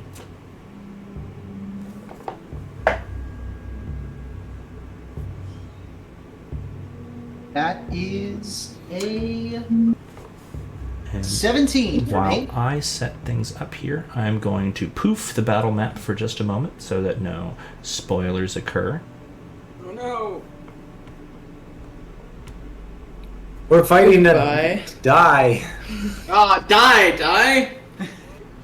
Damn. To be rolled. Dumb. 20 faces of terror. Did Iris, you... what happened? Go ahead. Oh no, what were you gonna say? No, nothing important. Go ahead. I was gonna say, did we kill the torch yet, or? I think we had before that. Yeah, I Yeah, think we so. got the torch. You yeah. had It's just out. killed the torch when the javelin flew over your head, Oh, basically, okay. yeah. Yeah. I was just going to ask Iris if you could tell me any of the trials at the Secret Olympics. Well, there's pitch black track and field, obviously. Shadow boxing is another big one. Incredible. Okay. Ambrose, what is your initiative? I got 17. 17, nice. Bree? 12. 12. Glass? 9. Oleander? 17. Oh, I need to add Kevin back in here Oh yeah. as well. we roll And then his. Winchester shares your 12, correct, Bree? Right. And then I'll add Kevin, and please roll for him as well. Yeah, Kevin got a 17 as well. Oh god. Ooh, Yeah. little crap stuck in my throat. 17 as well. Okay. Why do you have poop in your throat? What? We were eating delicious So- chickpeas. Yeah, we're eating barbecue We're gonna chickpeas instead of start the dust got combat stuck in here my with throat. Ambrose at the top here and pull the map up for everyone there. So, from where you now stand, you may have a little more vision of the room ahead of you. That is from the perception checks that you had just made, although at the moment you cannot see those areas. So it's going to look a little bit like black and white. Just be aware that the only areas you can see, quote unquote, are the areas that are in color as opposed to black and white, if that makes sense. Even though color is kind of hard to see with the desaturated map. So, at the top of the order then here, Ambrose, what would you like to do? You've just Wait. seen this whiz over your head. I am going to immediately use my cantrip Blade Ward, which makes me resistant to bludgeoning, piercing, and slashing until my next turn. Okay. And then I'm going to... I'd like to drop down to my knees and crawl forward. Okay, so you make yourself prone, and that does, I believe, half your movement. That is not actually a rule. Okay, so Oh. yeah, you have your full Oh. movement. You are just army crawling like a boss. Up to where? Where would you like to go? I would like to go... Would I be able to scoot down the side of this, like, ravine, or... And then you said you doused the torch, so let me go ahead and... Right. I can see nothing. Yeah, I can. Oh, I what figure I source? can't see a lot, so you getting as cannot close to, like, see anything. yeah, so I figure getting as close to the ground so I don't trip and die is Gotcha. probably good. Okay, and how far ahead would you like to move? Can I go? How far can I get with my full movement speed? What's your movement speed? 35. 35. That's 25, and it puts you right as you're crawling forward. You feel your hand just sort of disappear ahead of you, and you sort of clutch your fingers around the edge. You can feel that you are indeed on the edge of the ravine here. How deep was it? Hard to say. Okay. I'll move along the edge to the north, to kind of where that little triangle edge is. Okay. As you sort of hug the edge here, you make your way north until you are sort of stuck in on one side by a sheer drop and the other by a harsh rock wall. And you feel yourself to be fairly well hidden. All right, with that then, anything else in your turn? Nope, that's good. And you are concentrating on Blade Word, just to remind myself. Cool. Oleander. Is it? It is. It's not concentration. Blade Word's not? I thought it was. I thought that was... Oh, okay. Then you're good. One turn at a time, I think. Yeah. Right? Can I see where the javelin was thrown from? We tried to ascertain this with that investigation check. If you want to make another one really fast, just to try to get an idea of trying to basically do projectile logistics on the shattered thing behind you and where it might have come from, you can try. Yeah, but none I of you don't think I got a saw hand it on the ball launched. there. Yeah, yeah. Let me do a. That's a perception, you said. Yes, or sorry, investigation. That's even better. I have a better score with that. Oh my God, that's a 6. God. For a total of No, I Oh, rolled total a of 4. 6? I got a 6. no idea. It is just shattered pieces of javelin on the floor, probably in front of you somewhere. Okay. All right. In that case, I don't think that this is something that can be solved with a simple Eldritch Blast. Yet. Yet. I am instead going to cast. What was that last? 1 hour. I am going to choose to cast Mage Armor on myself. You are already wearing armor, I believe. Aren't you wearing Oh, light right. armor? Yeah. Shit, you're right. Never mind. Scratch that.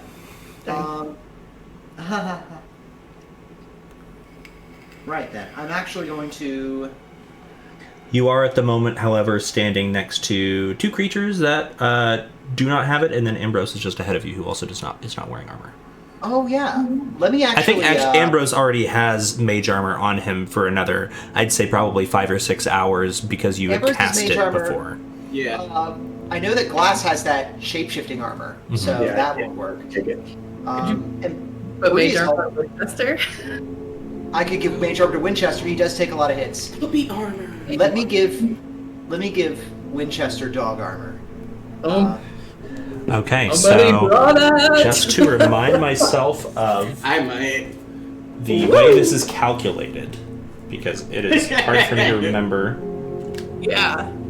that would make Winchester's armor class... Is it like a spectral full suit of armor on a dog? No, it's just You sort of like like an it. invisible arcane ward. That would make his armor class 13 plus his dex mod. Wait, sorry, say that again? What's Winchester's dexterity modifier? His dex mod, I think, is 2. It's 2, yeah. It's 2, so that would What's make his armor but class that's a- 15 with mage Armor armor. class is 15. Is it any better now with mage armor, or is it less? It's the same. It's It the would be same. Okay. Okay. So I would say you would be aware of that, and you don't need to waste the charges on your weapon to cast no? that, since it doesn't provide any advantage. Okay, never mind. In that case, I'm actually, since I kind of share a term with Kevin, since we're at the same You do, initiative, yeah. we're going to use Kevin here to do a little bit of up close reconnaissance. Okay. So I'm going to. Yeah, that's probably good.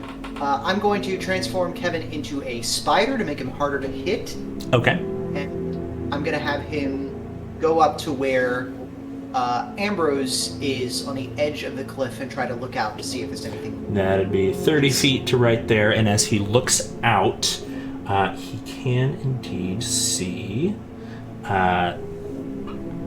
He can't quite see anything. What is his dark vision radius? Let me. Yes. What does it say his dark vision goes out to? His dark vision goes out to 120 feet, and it is not affected by magical darkness. He Jesus. can see really good. Wow. That's right. We're best friends now. I love him. I'll die for him. 20. You better. Kevin's a real looker now.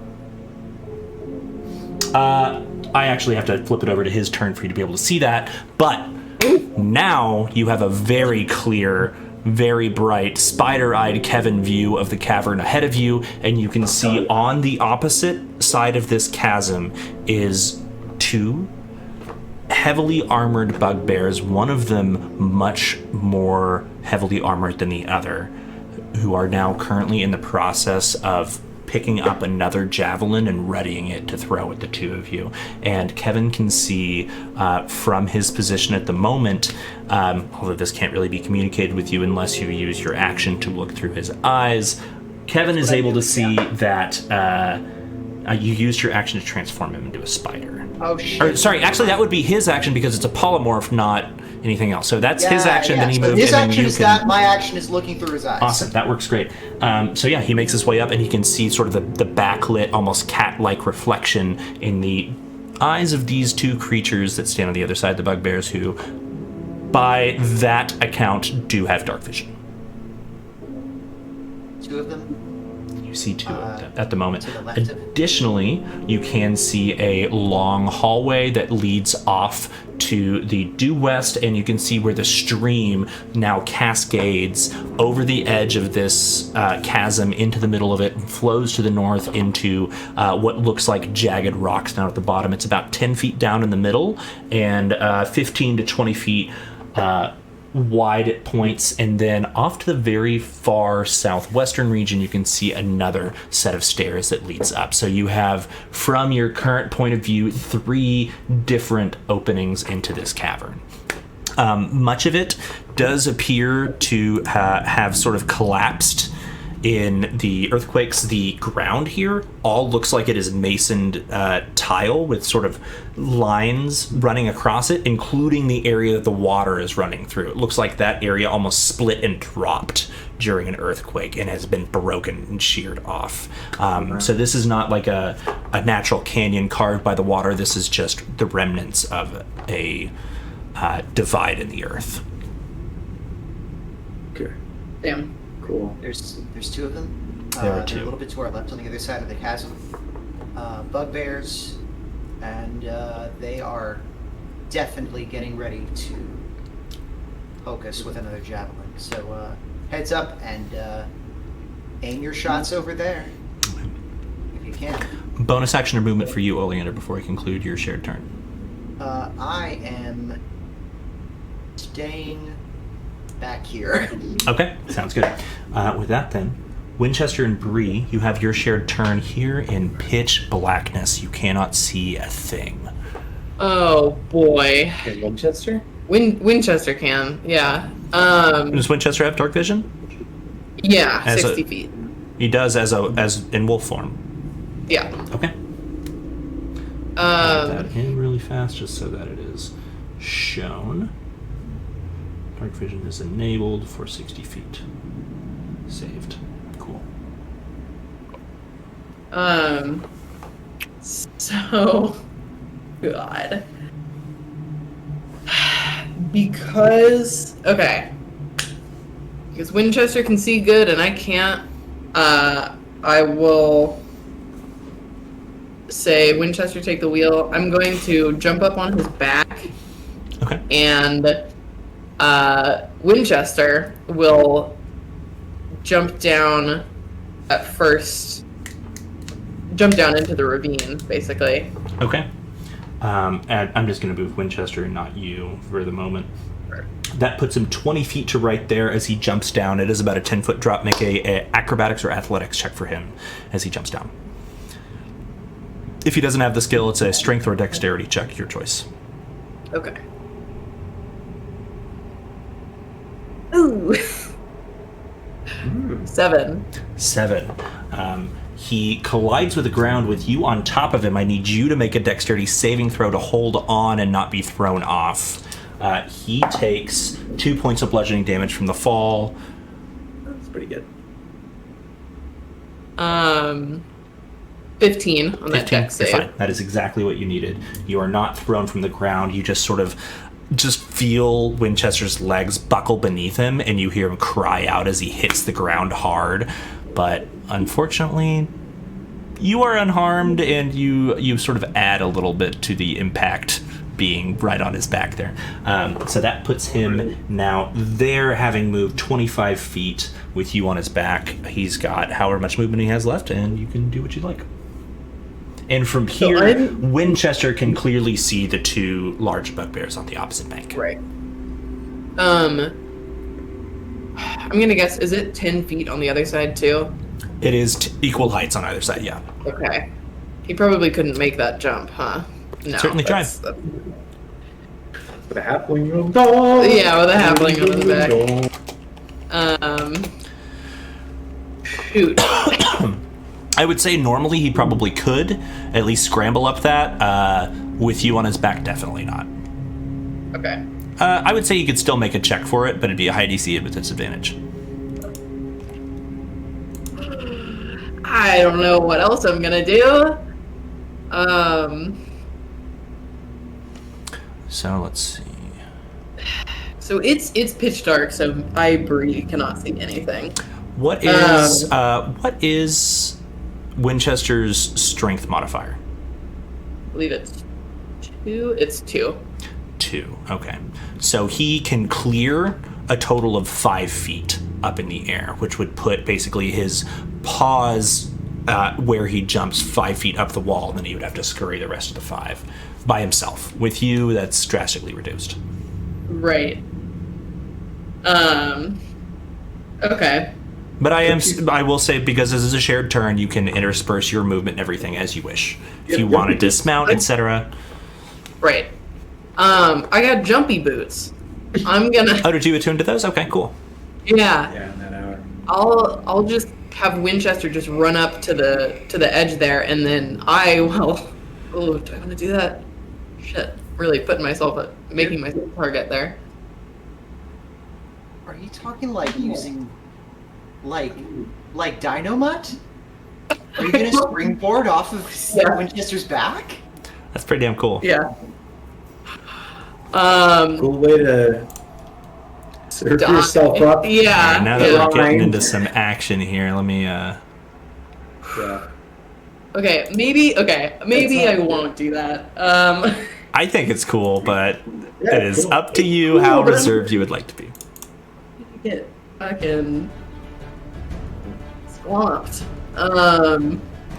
Fuck. Okay. What do you? Whatever. I will. Okay. I'm blind too. I'm gonna. We're blind as fuck right now. Yeah, Does she have the torch on her? probably. Yeah. Can I? Okay. I'll get up to the edge there, and then I'll light the torch again, I guess. Okay. So you're gonna make your way here with you there as well. I'll just put you here, and I will turn your torch back on. Here you go. Yeah.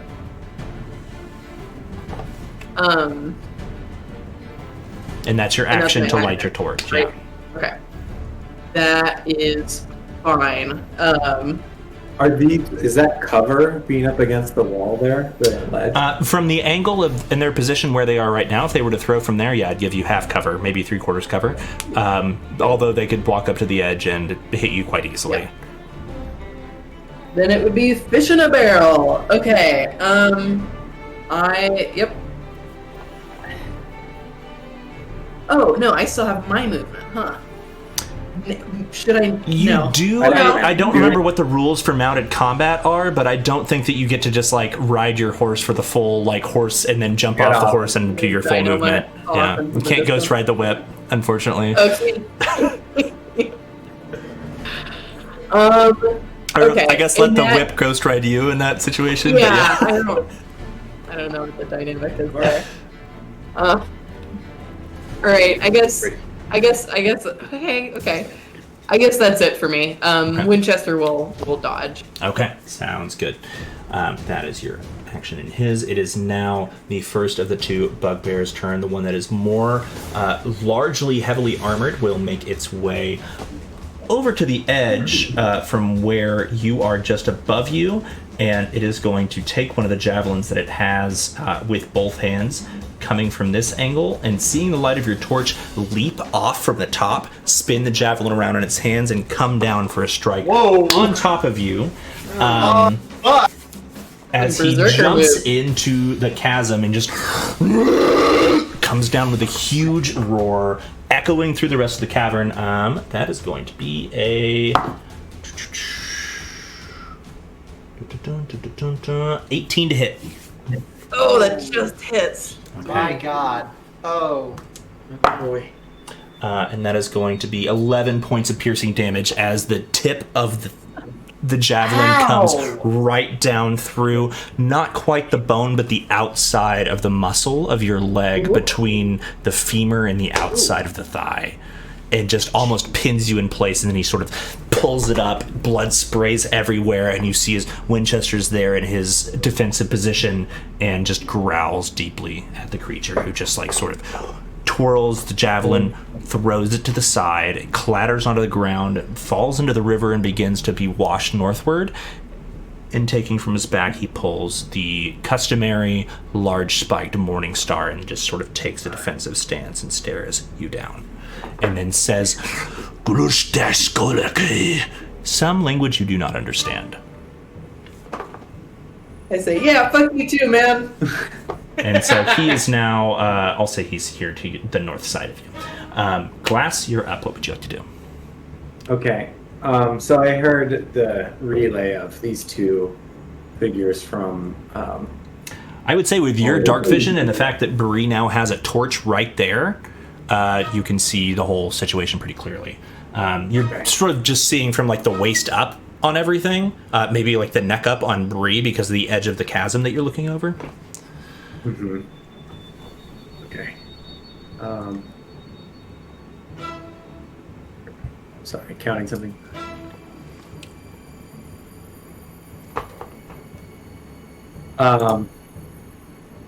Okay, I will try to use my full movement to get down near, like just south of Winchester there. Okay. What's your movement speed? 30. 15. That's 25 there. 5 will get you just over the edge, and I'll let you use your momentum to sort of slide that extra 5 feet to put you on flat ground. Dexterity or acrobatics check if you'd like. Or sorry, acrobatics or athletics check to climb down. Okay, I will use my kitty cat speed to try to make it to my goal. And you wanted to get to here where you're sort of standing in the water? Can I do one more space over? Yeah. No problem. And I do need that check on your way down. Okay, just a dexterity check? It is athletics or acrobatics, your choice. Okay. If you don't want to use those, strength or dexterity.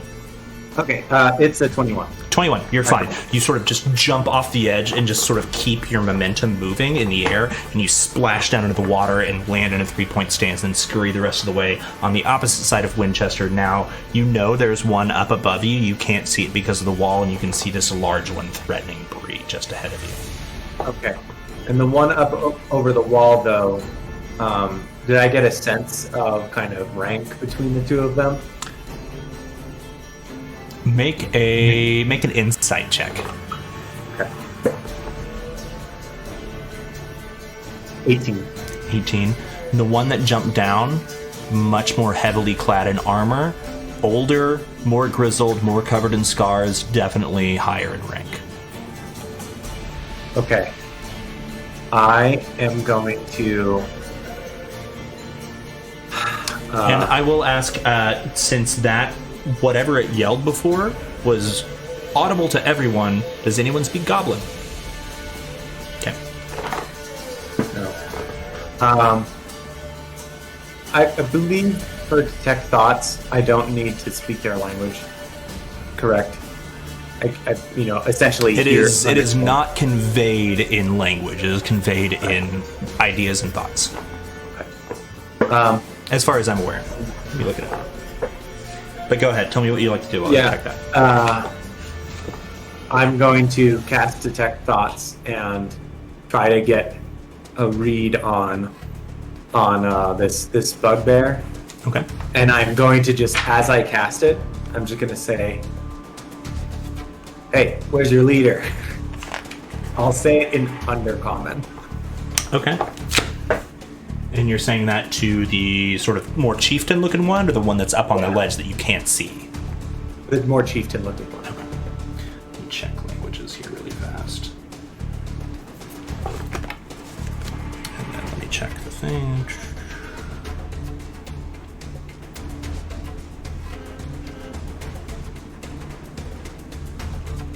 Language has nothing to do with what you can detect for detect magic, as far as I can tell. Okay, Unless it is thinking an internal monologue, in which case you would not pick that up. But ideas, that sort of thing, emotions, you definitely understand regardless of language. Sure.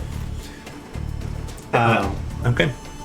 As you ask, where's your leader in Undercommon, you watch as the face sort of like almost contorts into like a bit of confusion.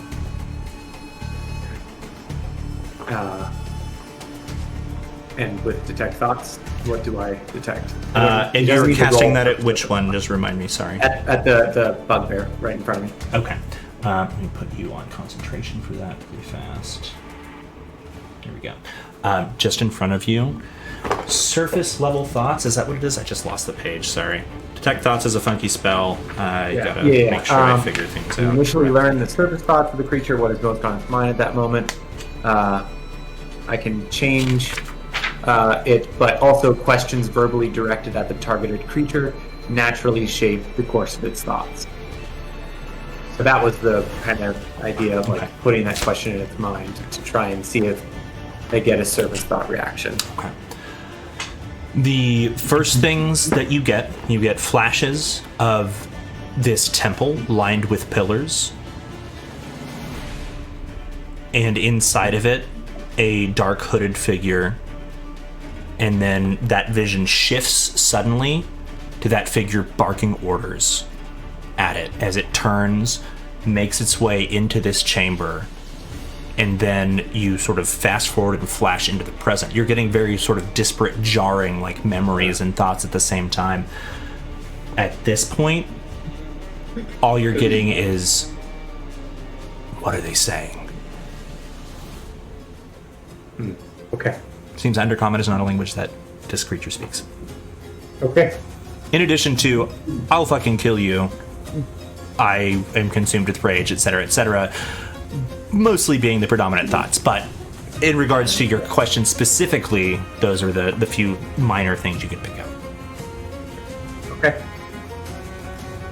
Okay, with that Great. then, That is my action. bonus action, and also your movement has been used. Is your feel and agility a bonus action? It's just an ability, right? That just happens. It's just an ability, Okay. yeah. But that's my turn.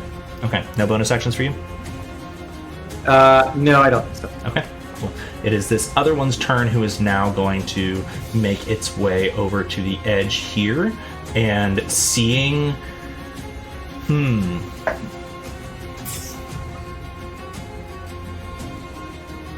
Honestly, probably doing its best to pull rank with its, or adhere to rank with its leader here, is going to throw a javelin into the back of Bree.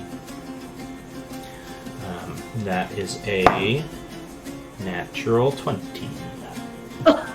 Oh! I'm just going to roll twice. That is a total of 6 points of piercing damage because I rolled like garbage. Oh my god. Woo! Oh, awesome God! Woo! Wow. I was like, well, no matter what, if it hits, I'm gonna, you know. That Well, being all right, said, we are now make it- back to the top of the order here with Ambrose. You were initially in the dark, just sort of clutching onto the edge of this, and then your eyes almost had to adjust to the brightness and the flare of the torches that's lit now below you, and you can see the area around you much more clearly now. But you are indeed prone at the moment. What would you like to do? Standing up takes an action, right?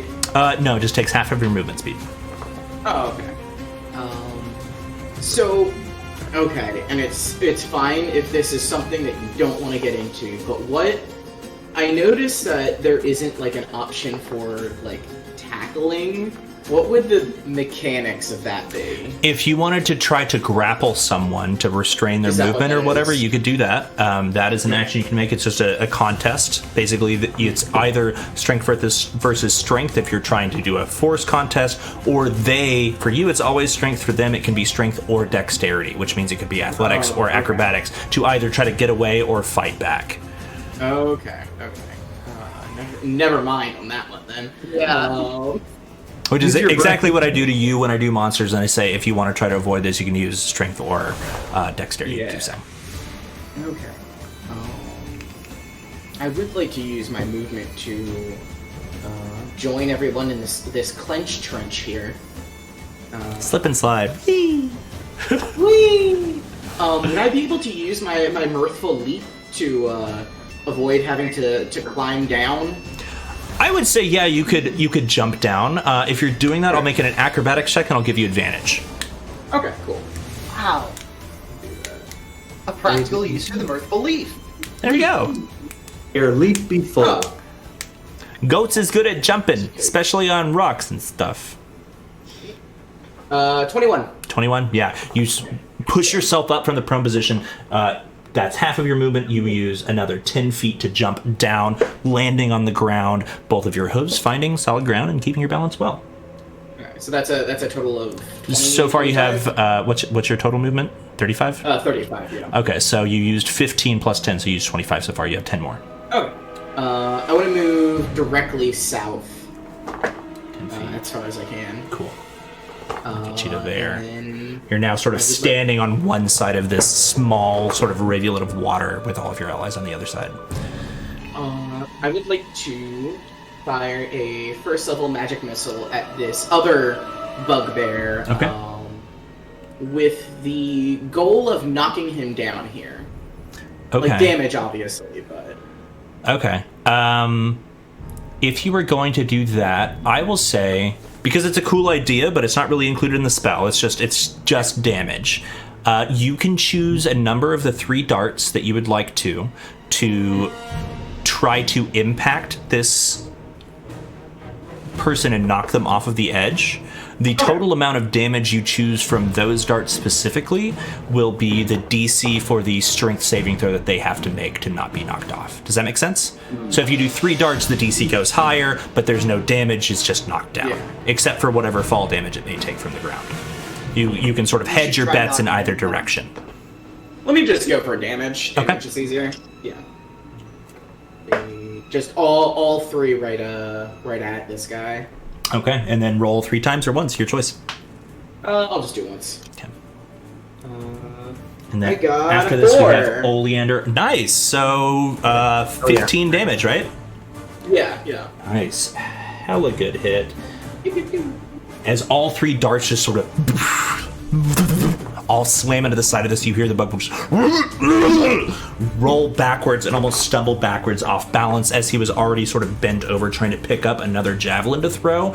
And you watch as he just sort of teeters on the edge. A chunk of it falls away and crashes down, rolling just behind you, Glass, and splashing into the water and almost being carried away. And it does manage to right itself, not being knocked down quite. But that was a hell of a hit, and he looks like he is getting not quite bloodied, but definitely took a chunk of damage. Okay, cool. Awesome. Any bonus actions for you? Nope, I'm good. Cool. Oleander and Kevin shared turn. What would you like to do? Well, I would say for you, Oleander, you will have to move forward at least maybe 5 or 10 feet to be able to see the enemy Yes. that's in the canal. I'm going to move up. First thing I'm going to do is move up next to Kevin. Okay.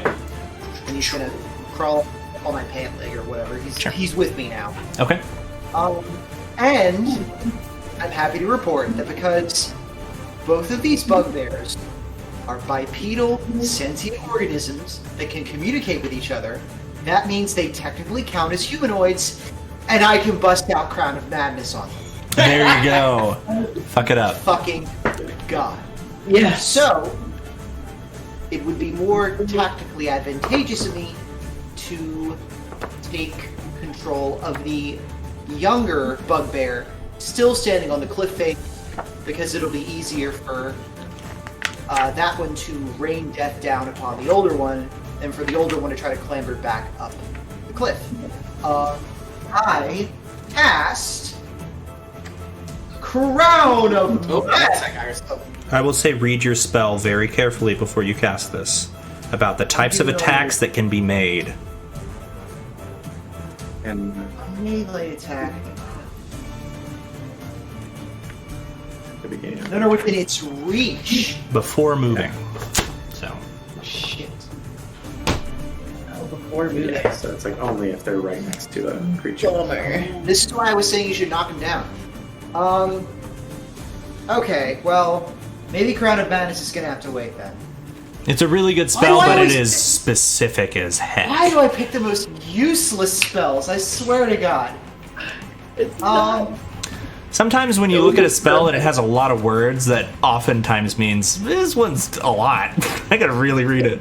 And that one has a paragraph like this long in the player's really long. handbook. I have a lot of things. It's very cool, but it's very. It is very, very cool. But yeah, Okay, I will say that you would know that they wouldn't get an attack on this turn, but if you maintain concentration or they continue to fail their saves, I forget which one it is, that might be something that happens in the future. It's up to you. It is. The target can make a Wisdom saving throw at the end of each of its turns. Yeah. So it's really kind of a clutch move kind of a thing. It would be impractical to pop it right now. If we get the bugbears together, then that's going to make it a lot more of a practical thing. As it stands, we are probably just gonna go with a good old-fashioned Eldritch Blast. Okay. I'm gonna say to the one on the opposite side of the opposite side of the cliff. Okay. Yeah. Go ahead and roll your attack, and we'll see what we can do here. All right. Ooh, and that's gonna be a. Oh, that's gonna be a 10.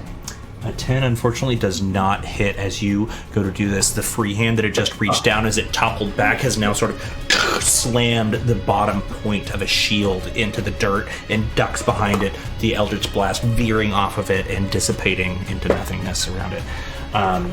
You have your bonus action to command Kevin, or Kevin's turn, either or at this point. Yeah, I'm going to have.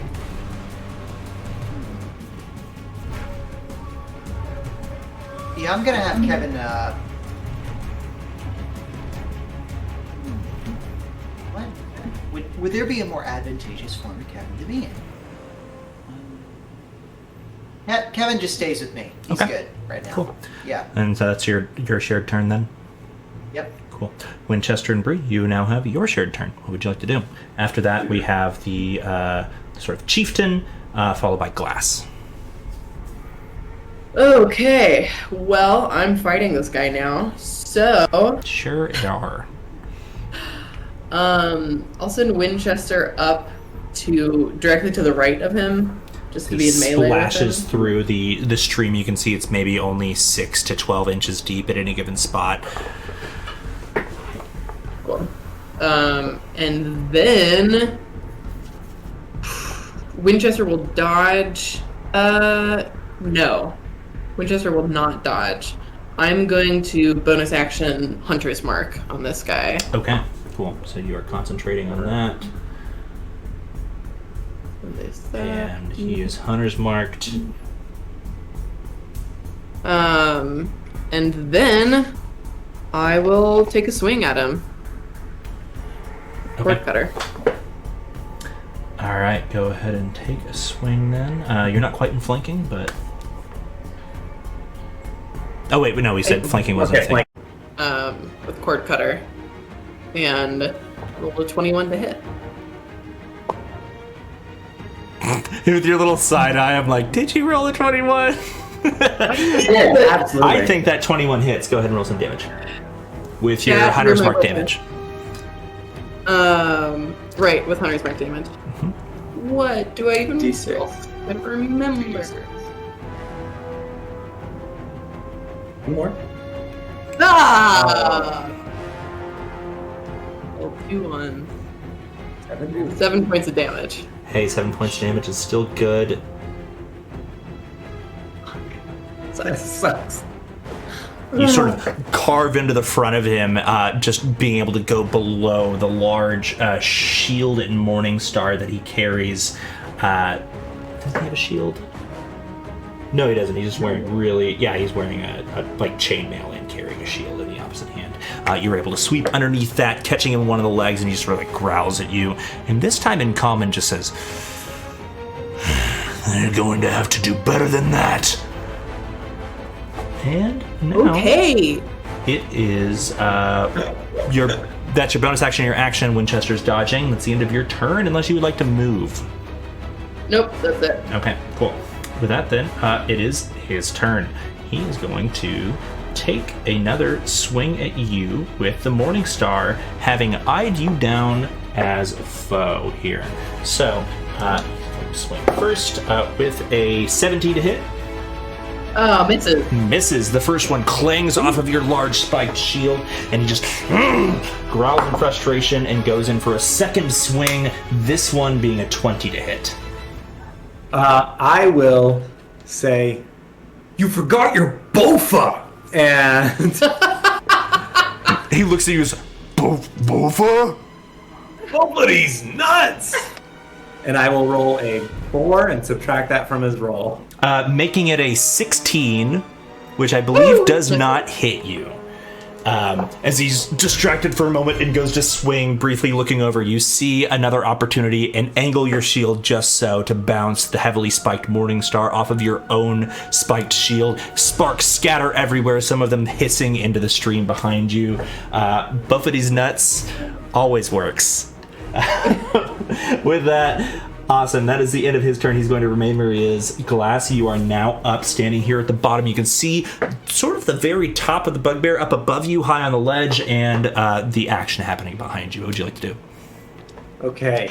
I am going to looking at the same guy, the same bugbear. I will let out just a like screeching, almost like dog whistle level hiss at him, and I will cast Mind Sliver. Okay. At him. Okay, and that is at the one up top, or sorry, the other one? B1. Okay, cool. And is that a save or an attack roll? That is an intelligence saving throw. Intelligence saving throw. That is a natural 2 for a total of 1. Okay, all right. Okay, so he will take 1d6 of psychic damage. Nice. That's 5 damage. Excellent. You just sort and of, then as his brain just sort of, you can see he's like sort of feels at his nose with the back of the hand that carries the shield for a nosebleed. yeah, I just imagine that almost no one else can hear the hiss but him, kind of thing. And then he has a minus D4 on his next saving throw. Awesome. Good to know. Cool. With that, then, is that the end of your turn? Bonus action movement. I will. I mean, just seeing that this. I guess I'll try to get.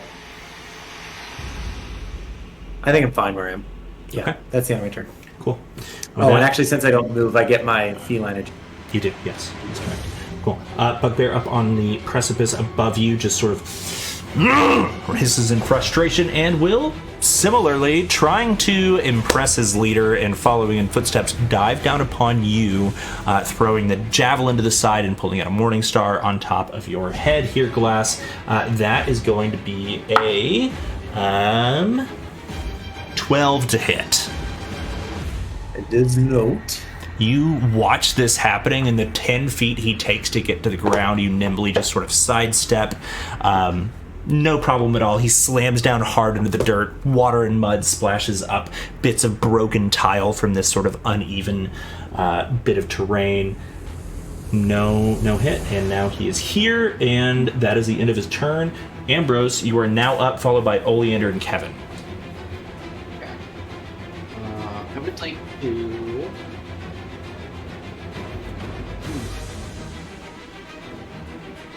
Yeah, okay. I want to use my movement to run in between Bree and Glass here and try to jump to the top of the other side. Okay. Make a acrobatics or athletics check. Actually, tell me the statistics behind your mirthful leap here. Because So, this is a great place to have it happen. Whenever I make a long or high jump, I can roll a d8 and add the number rolled to the number of feet I cover, even making a standing jump. The extra distance costs movement as normal. Okay, so what is your strength modifier? +1. +1. So you can make a high jump of 4 feet. This is a 10-foot difference, so on this D8 you need a 6 or better to be able to... I'll say a 5 or better, because even a 1-foot difference you're able to sort of push up with the rest of your body. But you will land prone on anything less than a 6. You will not make it on anything of a 5 or 4 or below. Okay. There it is. Big money, big prizes. That's a 7. That's a 7. You rush over to the side and just plant a foot on a rock in the center of this stream, and the rest of you just watches Ride of the Valkyries plays in the background, and Ambrose just soars over the top of this. Take a And picture of lands mirthfully. concretely on the top ledge here on the other side of the chasm. Impressive display of athleticism here. What would you like to do from there? That's just your movement. Okay. You have the rest of your movement, so that was 5, 10, 15, 20, 25 to get up. I actually didn't expect to make that. Well, now what? Now what? Ambrose just like hits a 3-point landing and like throws his hair out of his eyes. And then just is full of fear. Gives a little tug on the hat. Lady. Let's actually do another magic missile, but this time towards the one that is haranguing Bree and Winchester. Okay, go for it. One time or many times for the rolls. First level, you said? Yeah, first. Okay. I'll do it. Oh, that's a 2. The 2. Okay, so 2 times 3 is 6, plus 3 is 9 points of damage. Nice. Slams into the side of him, all hitting home despite the heavy armor and shield snaking around as he just sort of like... Bree, you staring him down, you watch as these bolts of arcane force you've seen many times just sort of like shatter him from side to side. Alright, Ambrose, you have your bonus action, and I believe another 10 feet of movement if you want it. I'm good where I am. Okay. Oleander and Kevin shared turn, followed by Winchester and Bree shared turn. Okay. Now the question here is, do I give up my high ground advantage to go down in the pit and do some cool shit? Do I stay up here, take the smart move, and keep throwing good old-fashioned Eldritch Blasts at these guys? Yeah, I mean, are you gonna try to get in the pit and try to love someone, or what? I will quote Kid Rock if I'm DMing. You just watch.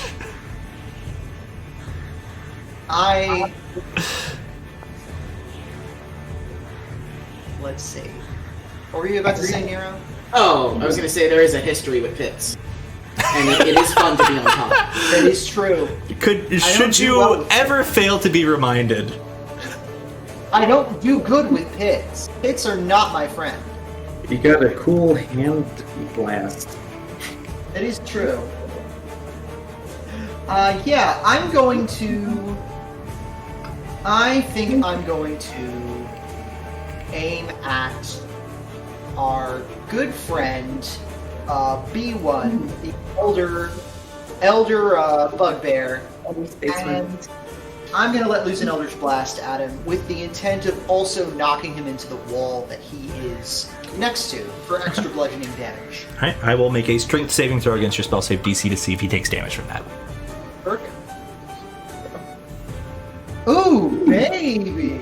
Ooh, sexy. That's going to be a 24. That'll definitely hit as you blindside him as the 3 arcane missiles from Ambrose slam into him and his vision is dizzied for a moment.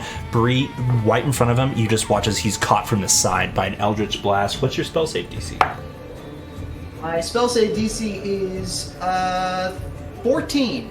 Fortunately, it's a 17, so he is knocked back into the wall and hits it, and then it sort of catches himself with one hand, pushes it back into position, pulls the Morningstar back out. Doesn't take the extra damage, but very, very good attempt He there. takes the base Eldritch Blast damage, though, He right? does, yes, so go ahead and roll that for me. Let me roll that. At least there's that. Which is, oh my fucking god, that's a 1. So that's going to be 5 points total of damage. 5 points of Yeah, it's still damage. It's still Alright. damning.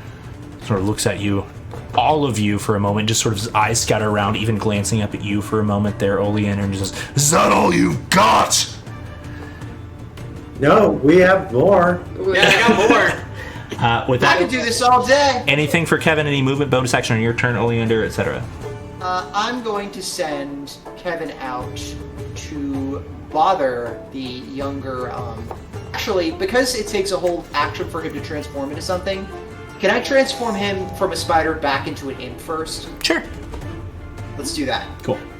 So he's in imp form and just takes off on wings and just flutters down. Where do you want to place him? Get him to. Let's see. He can't flank because he's a familiar. He doesn't get flanking bonus, but he can still be on the other side if you want him to be. He'll be on the other side trying to distract. Trying to Okay, distract. cool. So over there, down taking the help action, the next attack made within 5 feet of this creature has advantage. So awesome. There you go. Well done, Kevin. With that, then Winchester and Bree, you have your shared turn, followed by the chieftain. Okay. Winchester will also take the help action, Okay. whilst I take another swing at this guy. Okay, go for it. And the help action, that'll only apply to my first. Is that right? Just the first one, yeah. So advantage on one hit, regular roll for the second. Okay.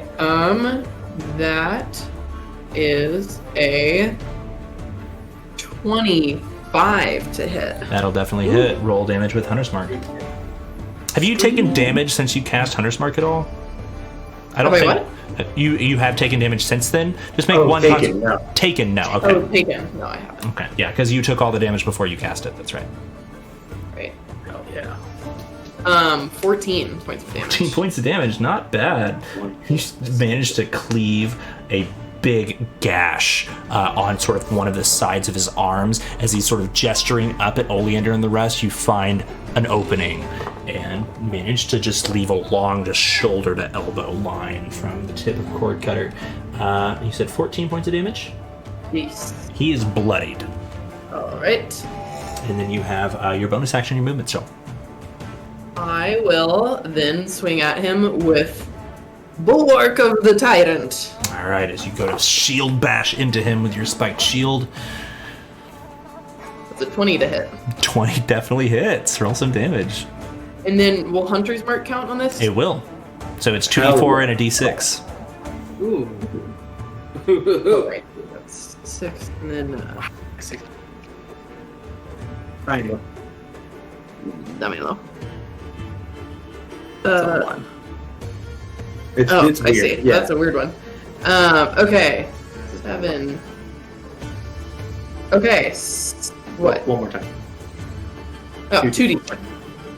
Okay. 10 points of damage. 10 more points of damage. Nice. He's starting to look a little rough. As you slam into him with this shield, knocked off balance and just sort of already askew from the first blow that you dealt to him, as he stumbles backwards, you find just open chest and slam your shield into it. You watch as some of the spikes on your shield pierce the side of the neck. Not anywhere vital, but definitely enough to just pour blood down his front. Ew. Anything else for your turn? I think it's just movement for the both of you at this point. We'll both stay there. All right, cool. Then he is going to just roar in anger and come back down on you, so mad that this tiny halfling is just pretty royally fucking him up at this point. He's going to, let's see. I still have the little horns that glass minor illusion for me. Yes. They would have gone away from concentration, but I'm keeping it because it's cool. The first one is going to be a 20 to hit you. Will hit. That's going to be a total of 8 points of piercing damage.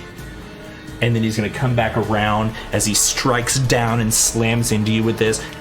Back up on the upswing, almost trying to knock you backwards into the stream. And that's a 21 to hit. For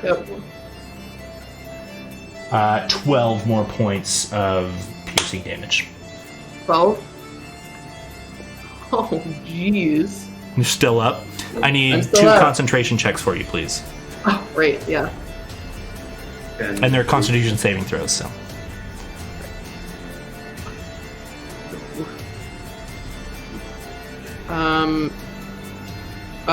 Geez, 12? 12, you're fine? Constitution saving. Oh, I'm sorry. Constitution. No, just kidding. 7. 7. You drop Hunter's Mark, unfortunately.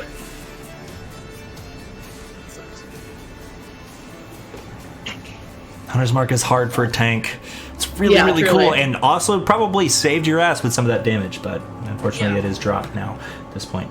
Let me get rid of the Hunter's Mark on him as well. That is the end of his turn. He's going to hold his ground and just sort of take the Morning Star and just in the front of his shield, just come on! Glass, you're up. What do you want to do? Well, okay. I had other plans, but Remind me, Looking the disadvantage on the saving throw that happened, is that a concentration thing or no? It's just an effect? You cast Midas it's not a Sliver. It's not concentration. Okay. yeah, it's just until the end of my next turn. Gotcha. Yes. End of your next turn. That's awesome that you can chain that from the previous turn. Cool. Oh yeah. Yes, so you would have that now. Correct. So I'm trying to think if I need to do another check to see his. You are still concentrating on detect thoughts. If you would like to push deeper, you can do so as an action, or you can do something else. Yeah, I didn't know if I could reread his surface thoughts as a free action. The spell again because it's confusing.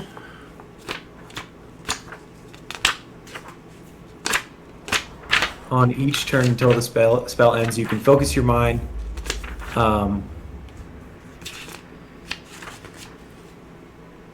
It's kind of hard to. I can change. I If can you use an probe action- deeper, as an action, you can shift your attention to another creature's thoughts and try to check somebody else, or you can probe deeper into the same creature's mind. If you probe deeper, the target makes a wisdom saving throw. If it fails, you gain insight into its reasoning, its emotional state, or something that looms large in its mind, something that worries, loves, or hates, etc. Or if it succeeds on a saving throw, it fails. Either way, regardless, the creature already knows that, well, did not before, but if you probe deeper, it will know that you are sort of accessing its thoughts. Yeah. I want to know that, but I also think, fuck this guy.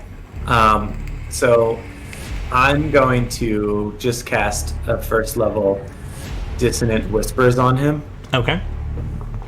and he will have to make a Wisdom saving throw of 14 minus a d4. Doesn't And Zach have advantage because of Kevin's thing last turn? no, That Kevin is only melee attacks, unfortunately. melee attack on the guy behind. I'm going to Saving D1. throws and attack rolls are different either way. But this does have the minus the d4, so I will roll those together really fast. And that's a, let's see, a total of wisdom. So it is a natural 15 minus 4. So a total of All right. 11. Cool. So, the sound that Skull Kid makes when he's trying to bring the moon down just plays into this guy's head. Just that, like, yeah. And he has to use his reaction to run away. which does trigger an opportunity attack from both you and Kevin if you want to. In addition to that, he takes a 3d6 damage, so go ahead and roll the damage first. Yeah. On this one? Yeah. So opportunity attacks from me and Winchester. Oh, sorry, Yeah. you did that at the big guy. That's the guy that you hit with Mind Sliver before. My bad. Right. Yeah. I was trying to make use of the Mind Sliver. Gotcha. I had mixed the targets up. So, okay, yeah. So, attack of opportunity from Bree and Winchester. Go ahead and roll your 3d6 first, though, for damage. Okay. 15 damage. 15 points of damage. Nice. Okay. So, as he breaks rank, and just immediately you watch this as he just reaches up and doubles over in pain, and then as he looks back up at you, Bree, and his eyes are just wide, and he begins to just back up slowly. The first of the two of you that will get the attack of opportunity is going to be you, because he will leave your range before he leaves Winchester. So go ahead and make a swing if you want. That is a 18 to hit. 18 does hit. Roll some All right. damage. That's 8 points of damage. Right. As his eyes go wide and he sort of drops to his side, his arms carrying both the Morning Star and the shield, and just, no. How do you want to do this? Yeah. Never feeling the experience of somebody being scared of me in my entire life. Especially a creature that, at this point, stands about 8 feet tall, more than double your height. Yeah. Horns. Yeah, it's the horns. I will just laugh maniacally and do a good old stomp on his foot and then stab him up through the head again. Okay, yeah. So you just like stomp on the foot. He howls out in pain. He just stretches out his neck, and you just send the 2 points of cord cutter directly up underneath, and you just watch as he is impaled on the sword for a moment, and then you feel his weight fall upon it, and that pushes it further, and you slide it out just before he hits the ground, toppling with a bunch of weight behind him, very, very dead. Winchester doesn't even have a chance to bite, and he just sort of like looks at the creature and looks back at you and just whines and then growls for a moment. With that then, Glass, holy shit, hell of a turn. Well done. That is your action. You still have your bonus action and your movement if you want it.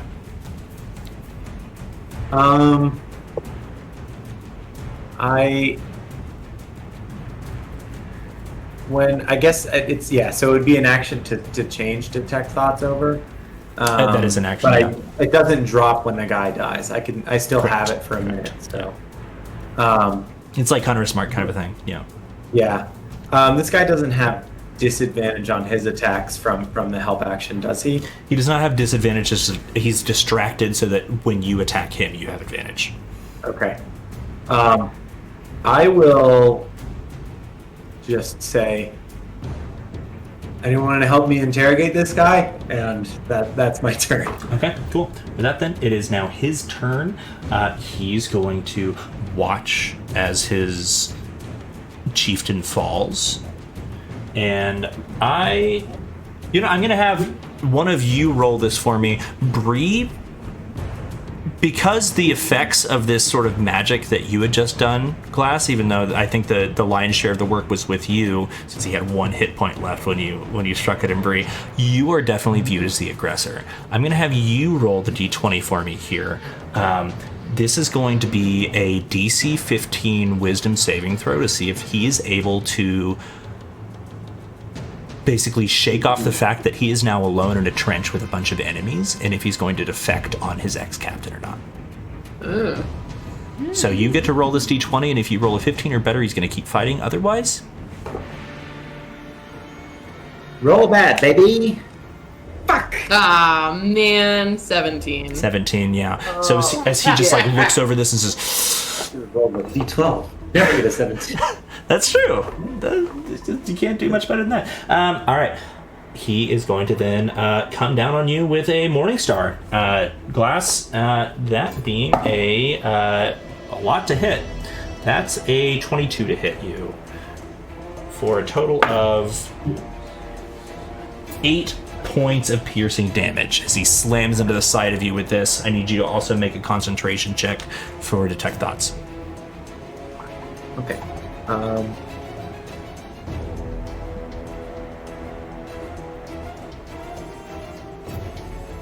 The 9. Fuck!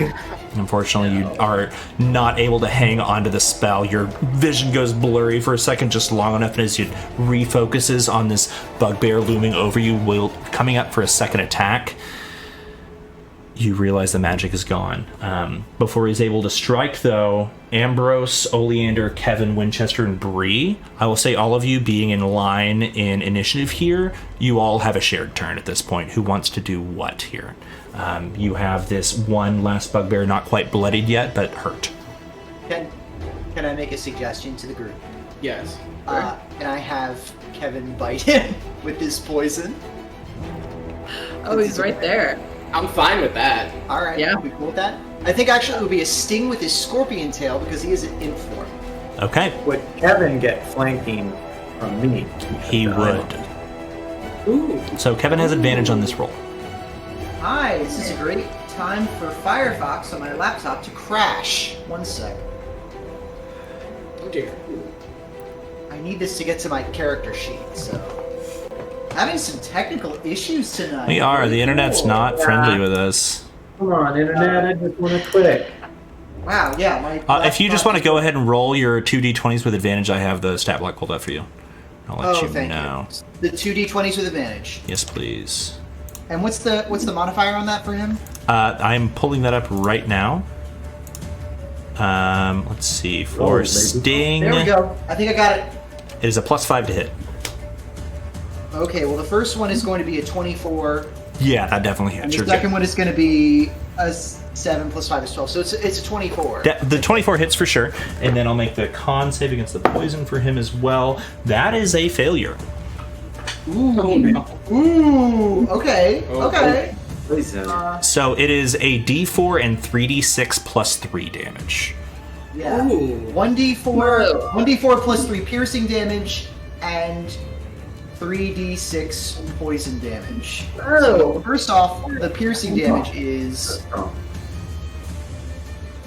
that's going to be a 4, 3. It's going to be 7 points of piercing 7 damage. points of piercing damage. Nice. And then for the poison damage, it's going to be The piercing damage alone bloodies this guy.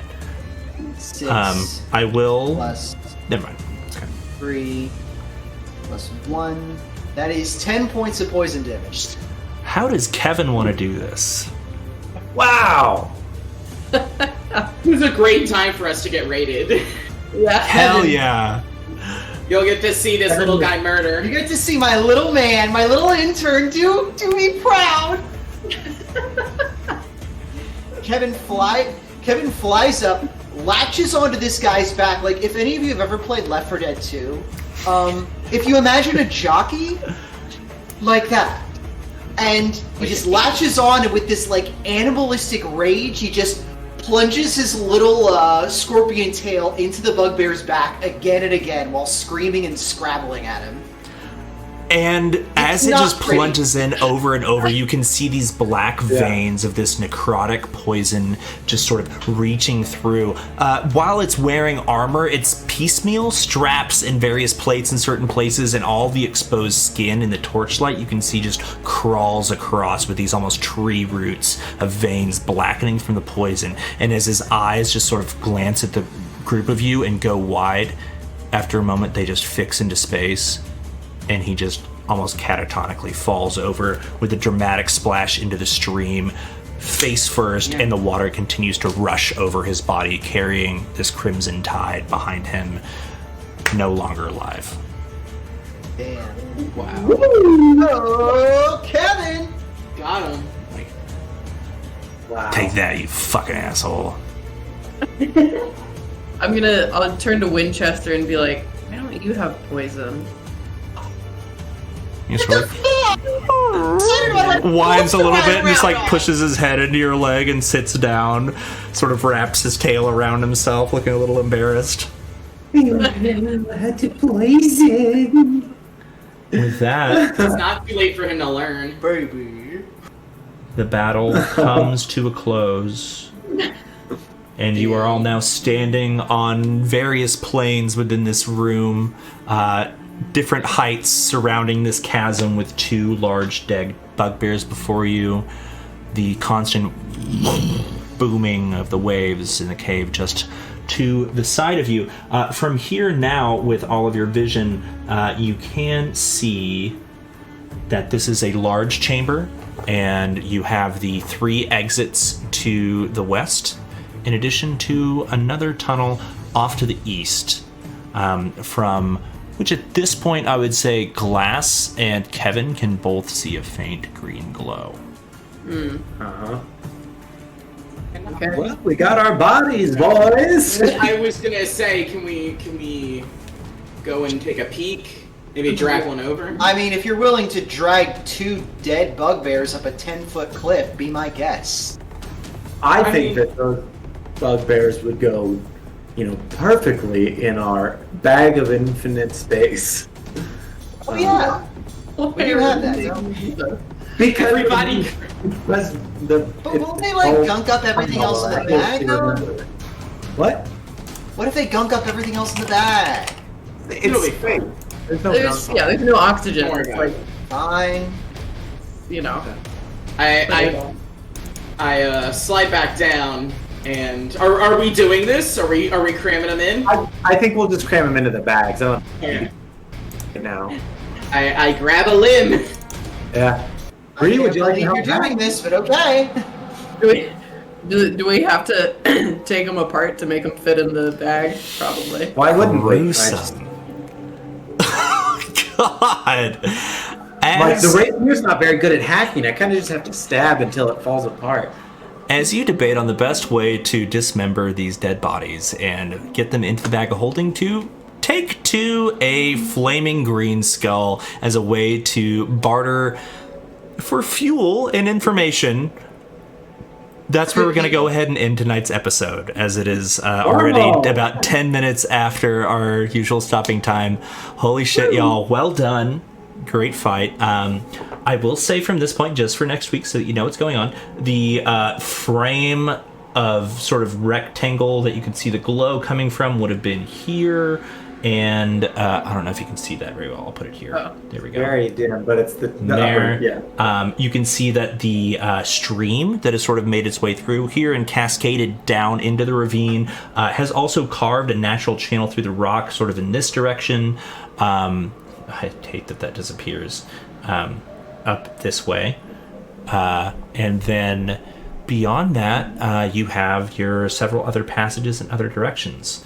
And you will be able to choose from door numbers 1 through 4 when we come back next Boy. week. All right. Those of you here who are rating, thank you for coming, and also go ahead and give us a follow, because if we hit 200 followers before the start of next episode, we're going to do a special tabletop sim episode. So we will air that not this Saturday, but the Saturday after that. Go ahead and toss us a quick follow. We're at 181 right now. We're already 4 up from where we were a few minutes ago. So close. Send those over. We'll keep sort of pinging that throughout the week. I think now it's time for us to go through and read donations if we received any here. Let's see. Sign into this really quick.